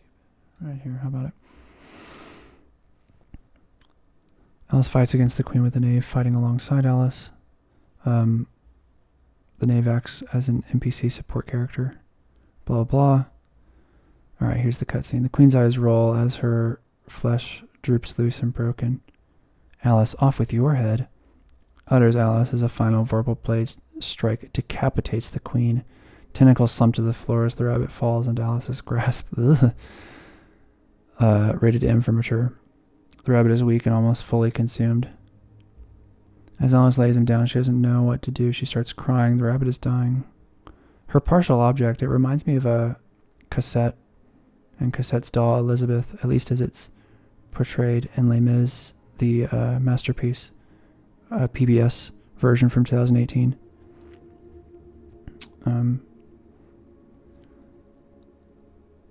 As the rabbit continues to struggle, a tiny clockwork heart falls from the rabbit's pocket and clatters across the ground. The Knave's eyes light up. The Knave, I know what that is. I was always meant to. I've seen it in my dreams. Alice stops crying as he speaks. So again, the unconscious. The past, present, and future are all streamlined into one continuous time. So if the Knave is seeing something in the dreams, really it's kind of a self-fulfilling prophecy by Alice's psyche. The Knave picks up the heart and holds it towards the rabbit's chest. The tiny contraption falls into the dark coagulation and grows to fill the size of the wound. A bit sentimental for my touch, but I think for a girl, I think that's important to get that kind of metaphorization of what's going on. A lot of the speech and a lot of these scenes at the end of this chapter I felt were really like sentimental or sincere. And I don't remember if that was the case with Madness Returns. There's quite a bit of this that's like didactic or meant to teach like some morality or ethical lesson. And I never liked that in literary experiences.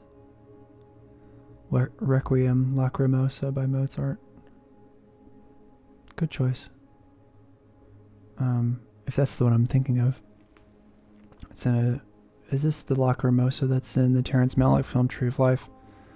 As the universe is created. I don't remember. Another intermission of the slumber. We're entering guilt. So we're making our way pretty quickly through. What is the rest of these pages then? We're only on chapter like 2 of 12, right? Maybe not. I kind of want to skip forward to see just how much we have left. A cutscene plays. As Alice continues to spin joyously, she spins alone, and ethereal memory unfolds around her. She's watching another memory of her past. Alice is very young. Lizzie is laughing with Alice, as they both hold hands, spinning together in the family living room. As they spin, Alice fumbles her step and trips, knocking over a porcelain tea set.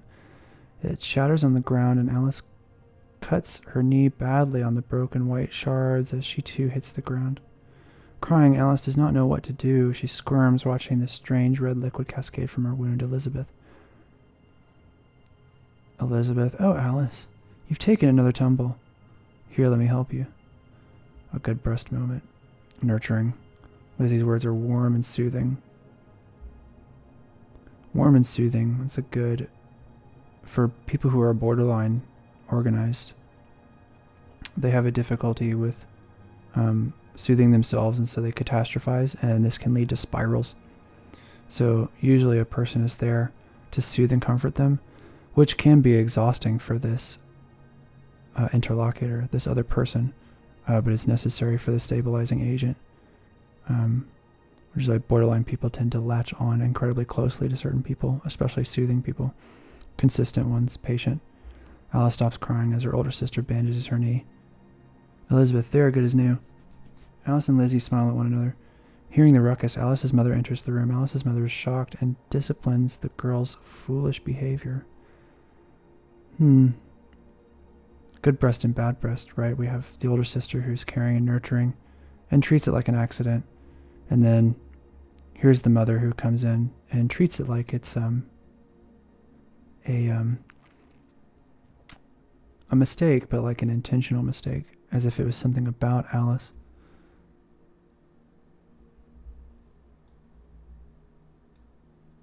Reminds me of a lot of fairy tales of stepmothers, right? Evil stepmothers. I'll be curious how this is portrayed. Alice's mother, Leanne, girls, this area is not for playtime. And look, Alice, you've hurt yourself again and ruined our tea set. When will you learn? Alice's eyes widen as she blinks back her tears. This is a really good transition from the anger of the Red Queen into guilt, right? So she just fought and defeated the Queen, and she would very much like to once again project her anger onto the mother as the bad breast, as the bad mother, but she has learned that she can't do that. So instead, she clearly can't lash out and project onto her sister, who is the nurturing and kind one. So she really has only one place for that energy to go, and that's back onto herself, which is why we enter the guilt phase. So I think there's actually really good kind of scene directions from a bird's eye view going on here. I really appreciate. It's off to your rooms for the both of you. No supper. Great repetition here, because the Queen said, well, there will be no supper. As the girls sadly saunter off to their rooms, Alice's mother is left cleaning up the mess. Both girls are stopped by their father as they leave. He kneels down eye to eye with Alice's height and addresses them both. Alice's father: Lizzie, I expect a better example from you. You must look after your little sister, not just when she's hurt. Elizabeth cheekily jesting: oh, the little adventurer can take a tumble or two. Little adventurer can take a tumble or two. Alice's father smiling: that she can and she will. Oh, I think Alice may feel a sense of guilt here because she is seeing Elizabeth reprimanded for Alice's mistake. I think this is actually handled really healthily. Alice's father reprimands Elizabeth, but in a kind way. I expect a better example from you. So it shows a high expectation of Elizabeth. And that is reassuring to Elizabeth because of the confidence that Alice's father has in her. You must look after your little sister, not just when she's hurt. And then Elizabeth displaces it and tries to dissipate the direction of the reprimand. And then Alice's father allows it with a smile, that she can and she will. A lot of good, solid, psychologically healthy parenting going on here. He then addresses Alice. Meeting her gaze, he explains: I love this scene. Like, there's so much going on in this scene I think is really beautiful. Alice's father, firm but fair: there's something to learn here for yourself, Alice. Your mother might be harsh at times, but she only wants the best for you. Run along, girls. Do as your mother says. There's a time and a place for games, and that time may be cut short. As you grow, you'll know when the time is right. Oh my God. Is that Keanu Reeves? That's the first thing my eye went towards, is this man, it looks just like John Wick at the baptism. Is Alice's father John Wick? Okay, sorry. I was super distracted. Let's get my face out of the way so you can see this horrific concept art. Attend the funeral. Alice watches her younger self and sister hold hands as they wander up the stairs to their room. Alice reaches out to her memory of her father. He fades and crumbles to ash at her touch. Oh, the walls of the Liddell household dissolve into ash and reform into the arched heights of a church cathedral modeled on St. Augustine's London. Row after row of pews are filled with black-clad mourners. Sounds of crying and wailing fill the air alongside an organ dirge. This is the funeral of Alice's family. We play as Alice floats down the center aisle towards the pulpit. Caterpillar's mushroom fills the space where the choir would normally sit. Whispers of, "It's your fault. Where were you?" they say. She's got the devil in her. Rise to a fever pitch as Alice glides towards the caskets at the front of the church. The caskets burst into flames, and we hear the screams of Lizzie and Alice's parents. The screams and accusations reach a cacophony. Okay, so conflation of the two. The walls, ceilings, and fixtures of the church burst apart like pieces of a puzzle, leaving Alice floating before the caterpillar on his mushroom. Alice, I could have saved them. I just saved my friend, but I could never save them. Everyone else I love was lost. Caterpillar, you still have yourself, and that is more than enough to begin with. Start there, Alice. Reminds me of the guilt experienced by survivors of the Holocaust who felt that it was their fault that other Jews were killed and they somehow survived by chance. They take that and they interject it into themselves. The church flies back together, the air filled with the sunbeams, parishioners dressed in white. At the pulpit, the priest holds a screaming newborn baby in the air, then lowers it into a bath of water. This is a memory of Alice's christening. She is reborn. As the baby touches the water, its screaming stops, and the scene goes black. Interesting. A baptism. Why a baptism? I guess the funeral and the baptism. Why put those together? They're both rituals. Both take place in churches.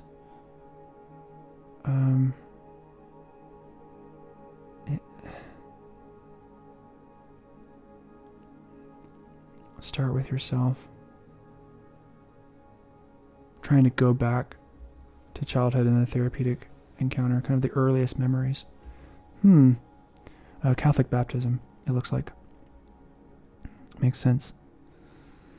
Holy bit Jesus, God. This art.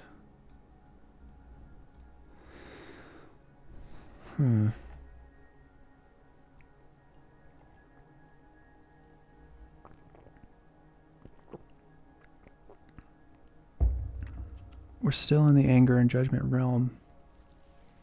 So I guess we haven't quite fully descended into guilt just yet.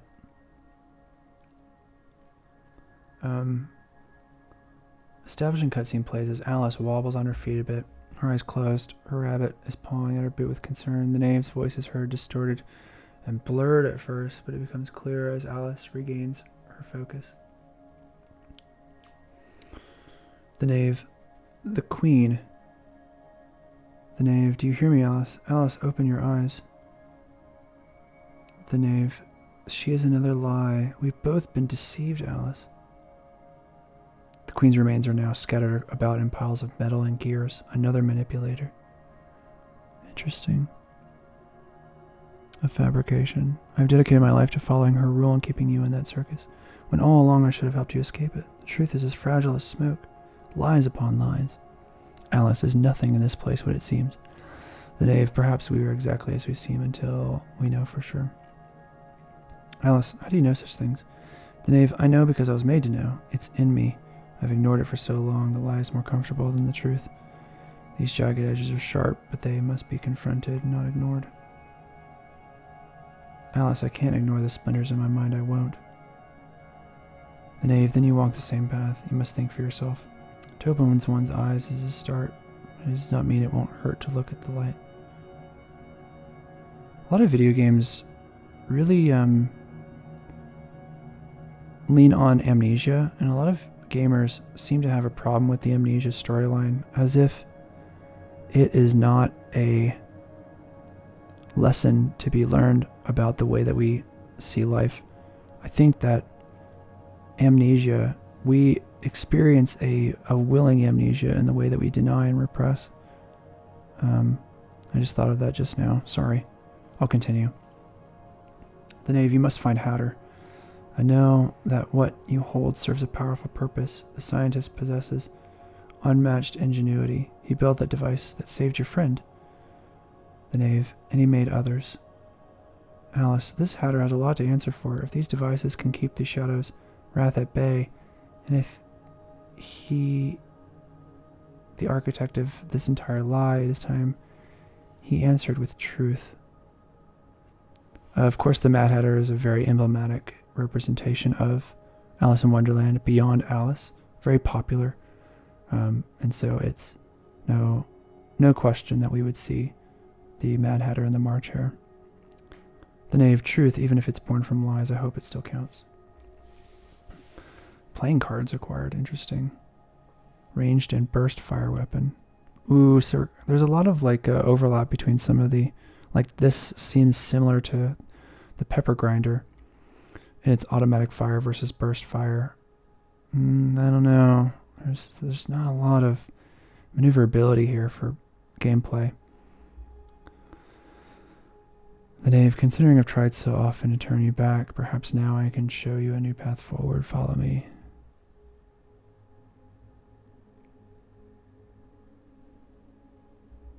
Beautiful.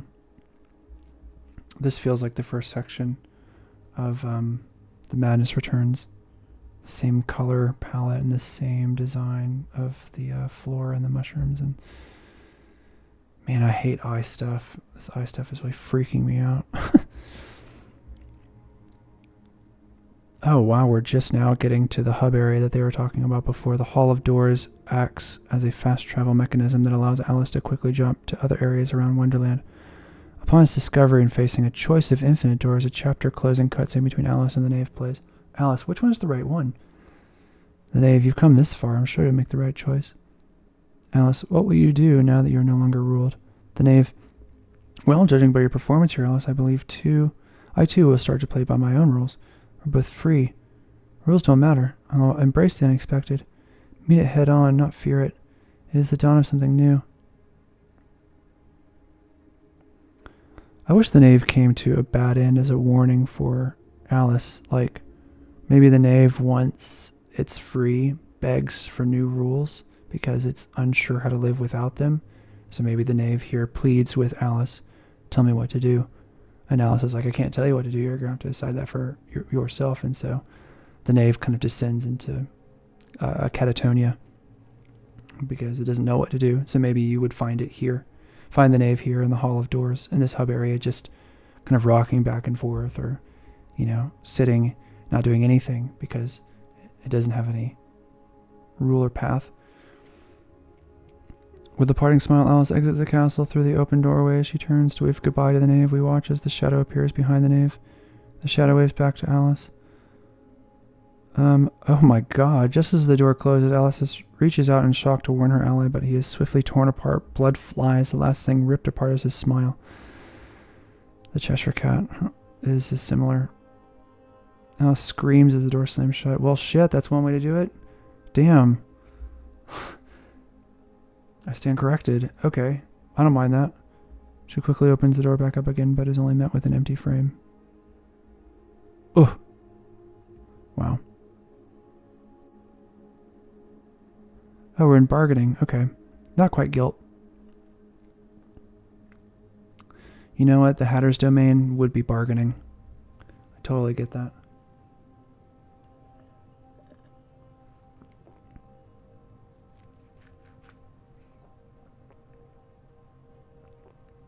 Chapter 3. Chapter 3 of 12.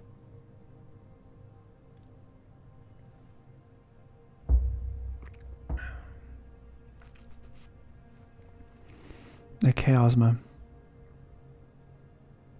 Explore the Chaosma, seek another smile.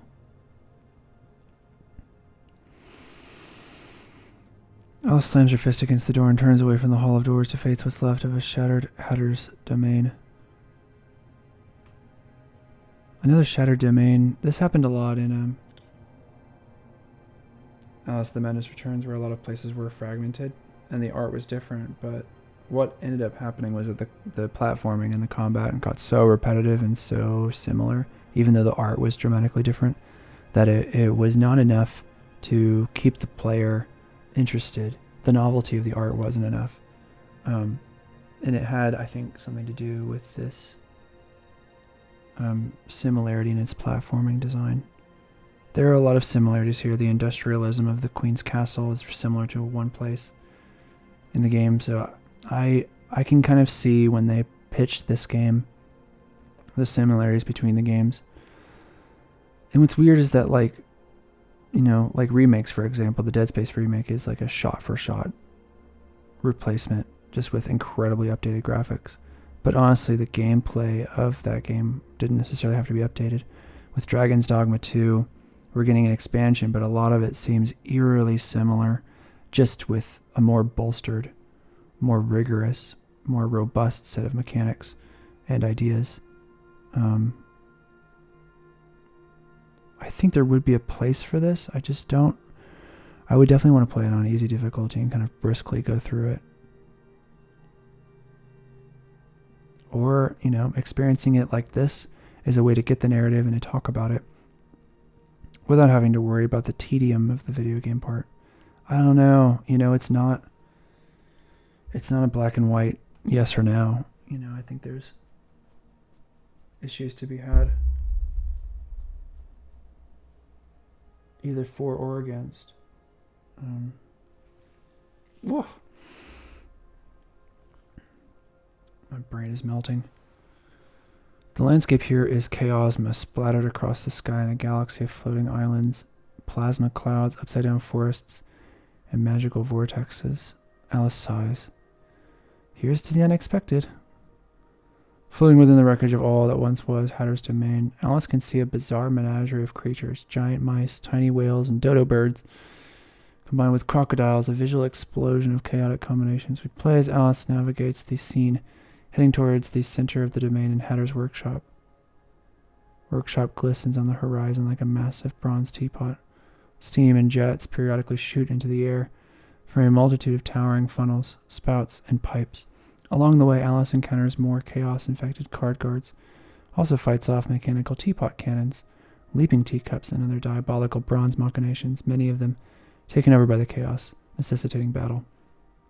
Yep, so when Alice goes to the Mad Hatter, there's the Mad Tea Party.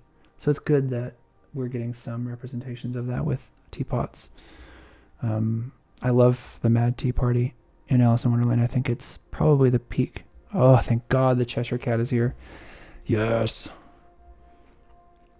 And stunning. Stunning work. We haven't seen a dress in a while. I guess each chapter has a dress of its own.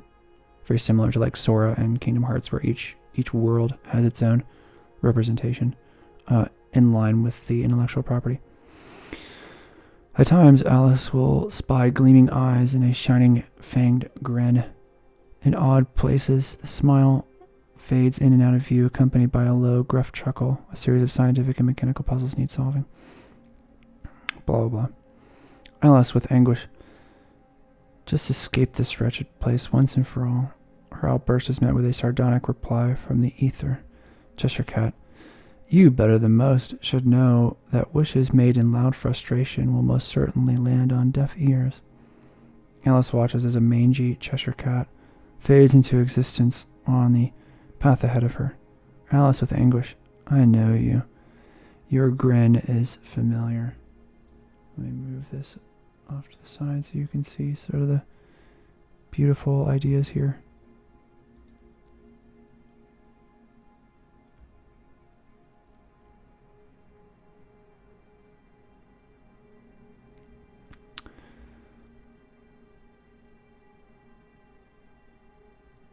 I love it. I'm just giving some reverent silence here just because it all looks pretty stunning. Alice and the Cheshire Cat assess one another in an exchange laden with curiosity and double-edged words. The two share an unspoken bond in a past shrouded in mystery and conflict. New questions and answers spiral as the two address one another. Cheshire Cat, familiarity is certainly not clarity. No memories of our adventures together, Alice. You've sadly gleamed over the best parts. Or perhaps this time I'm not speaking to the best parts of you. Alice, our adventures. My adventure started at that horrible circus. Cheshire Cat, unlikely. An adventure is an expedition willingly undertaken. Your journey is more of a, shall we say, trial by fire. It began long ago. How many times you've walked this path, even I cannot say. It speaks to the endless adaptations of Alice in different forms. Alice, I've no time for your games, Cat. Either help me get to Hatter, or kindly vanish back to wherever hovel you came from. Cheshire Cat, oh Alice, we've danced this dance before. Her smile widens. The cat's eyes focus on the tiny rabbit by Alice's side. Cheshire Cat, feel free to call for me if you need more than a tiny rabbit hides behind Alice's leg. He trembles.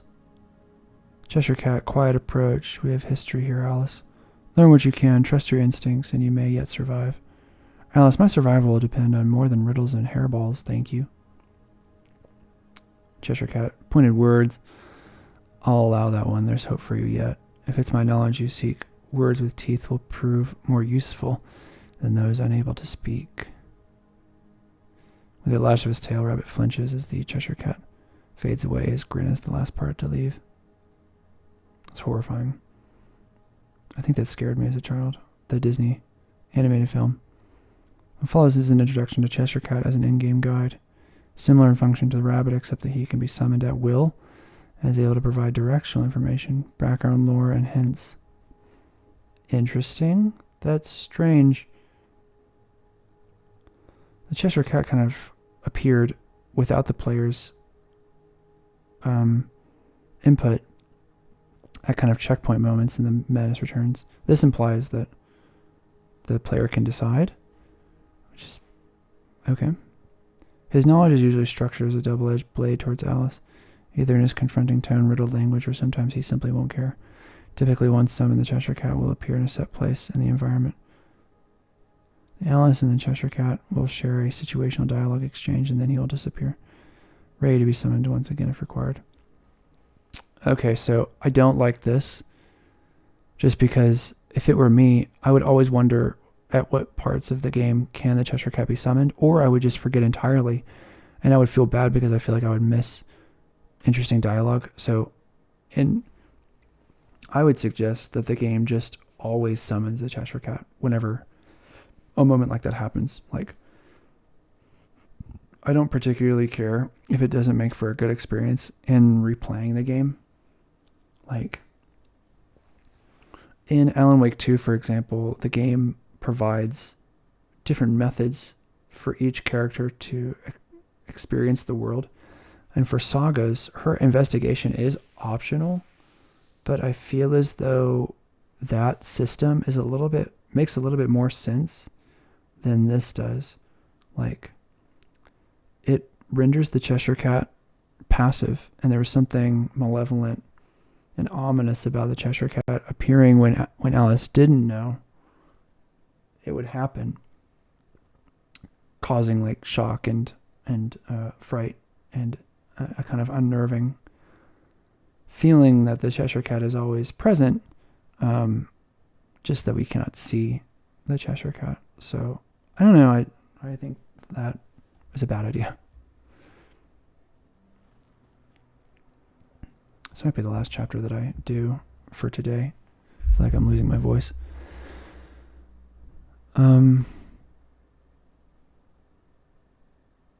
Okay, so here I guess are different moments of the Cheshire Cat appearing. So here's one. Some encounters that can potentially take place within the Hatter's domain are: Cheshire Cat, we are on the outskirts of Hatter's domain, or what is left after an experiment gone wrong. Then again, an experiment gone wrong can still yield usable results. So what's your excuse? Alice, I wonder if you'd make a nice rug. Alice, I'm unsure of the way forward. Where do I go from here, Cat? Cheshire, oh, it's quite simple, really. I know the way, but I do enjoy watching your little gears turn as you try to figure it out for yourself. Alice, why aren't you a great deal of help? Cheshire Cat, what I want to be. So cheeky. Alice, this area has been completely blown apart and destroyed. How can we expect to find anything of use here? Cheshire Cat, just because something is broken does not mean it is useless, Alice. Sometimes there is an unseen beauty and utility that lies beneath the fractures. In your case, I wouldn't count on it just yet. Alice, blasted Cat. Who could have used your help back there? Too busy licking yourself? Cheshire, speaking of blasted, the road ahead is far more blasted than most. The damage warrants caution, the path is perilous, and the plunges are bottomless. Send the rabbit first. Alice, why don't you go first instead? Prove your worth as a guide. Cheshire, as you put it so eloquently, I believe I'll be too busy licking myself. Let me get a whole page of concept art here.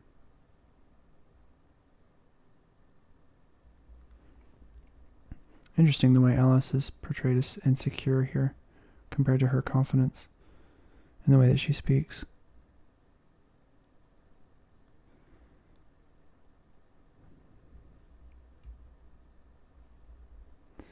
Let's take a look at the art here before I move myself. There are a lot of different styles here, which feels very unwieldy. I don't know. I like the pasticheness of it. I just worry that this place lacks a cohesive vision. I think it should stick to the Tea Party motif. You know, have like tables, tablecloths, furniture, new cup, move down, that kind of constant putting in of more teacups and things like that. Not sure about this ship naval thing. This seems more like mock turtle stuff. The nighttime, the blue color palette. play as Alice overcomes another series of battles, puzzles, and platforming challenges, sometimes guided by the Cheshire Cat and other times following her rabbit. After a few wrong twists and turns, Alice will realize she has lost. A cutscene plays. Despite following guidance, Alice's efforts are in vain. Alice, I was following you, and I'm still hopelessly lost. Cheshire, true, or perhaps it isn't others who should always guide your way. I'm always being told where to go, what to do. Perhaps I should listen to myself once in a while.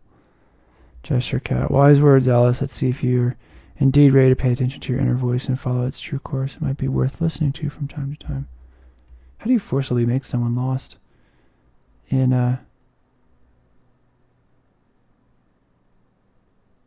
game and do it in a way that the player isn't upset with? This is a bizarre. Not really a fan of this dress. It's like the alchemy dress. It's cool. It's just, I don't know, the color. This feels to me more like guilt, like a funereal, a darkened, a black dress. I was hoping for something a little bit more like doctor-ish. I don't know. It's an experiment. And I get the alchemy dress. So you would need like a different color. I'm not sure. I'm unfortunately not good enough with artistic design. I have no gift for art.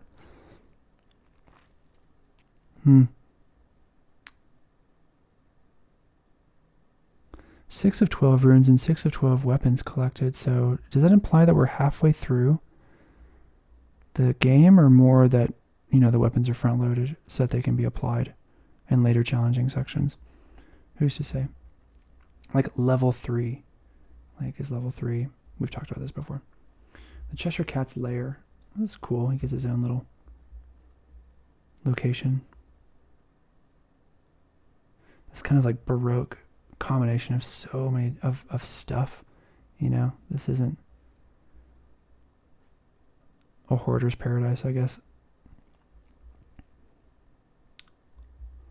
The scene morphs and warps to the foreboding, warped scenery. This is probably my last level, I think, for today. Cheshire Cat's lair, a complex and environmentally distinct level design focused on spatial navigation puzzles, astrological symbols, and manifestations of star signs dance in the skies above Alice. Okay. I like that. We play until Alice is met with a seemingly impossible and impassable obstacle blocking her way. Alice cannot move forward, solving a puzzle in the face of an obstacle. The pieces fit together from a disconnected mess, forming the shape of a star with 4 points. Inner compass. New wayfinding ability unlocked. Cheshire Cat remarks, well, it looks like you're starting to listen to the voice that really matters. Learning a thing or two, are we, Alice? Alice, seemingly always, but something tells me there's still more to learn. Cheshire Cat, it does pay to keep an open mind, but not so open your brain falls out. Speaking of brains, the Hatter awaits you. We play as Alice continues to follow her new compass and guidance. Staring at the compass's face, the device clicks and whirs, forming a massive top hat covered in arcane symbols, the mark of the Hatter.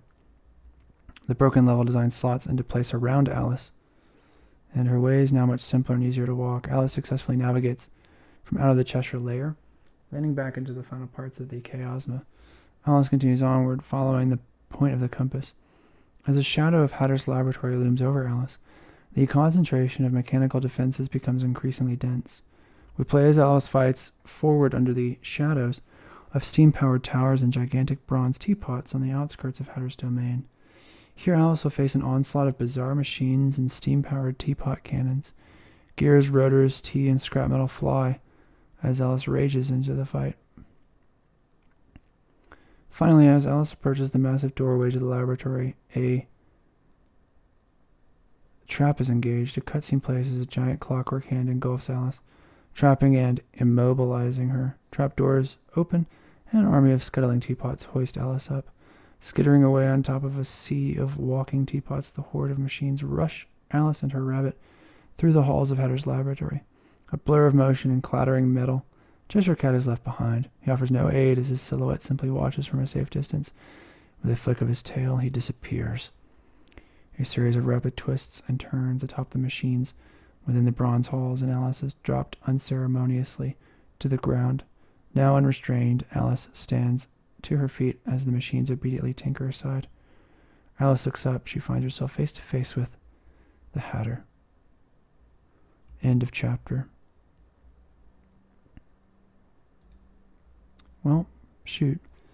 Maybe that's a good place to end. So I will be back at this at some point.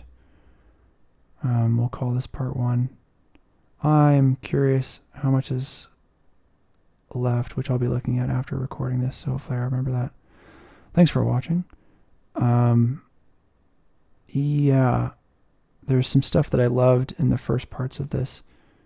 This chapter I'm not so sure yet. I'm wondering how the bargaining phase is going to be implemented here. Hopefully I'll be convinced by the end of it. So far, I can see reasons why this game was not greenlit and perhaps why it should have been. So I can see both sides of this argument. Anyway, I'll catch you next time. It'll be instant for you, or it'll be a different video. I'm not quite sure how I want to split it up.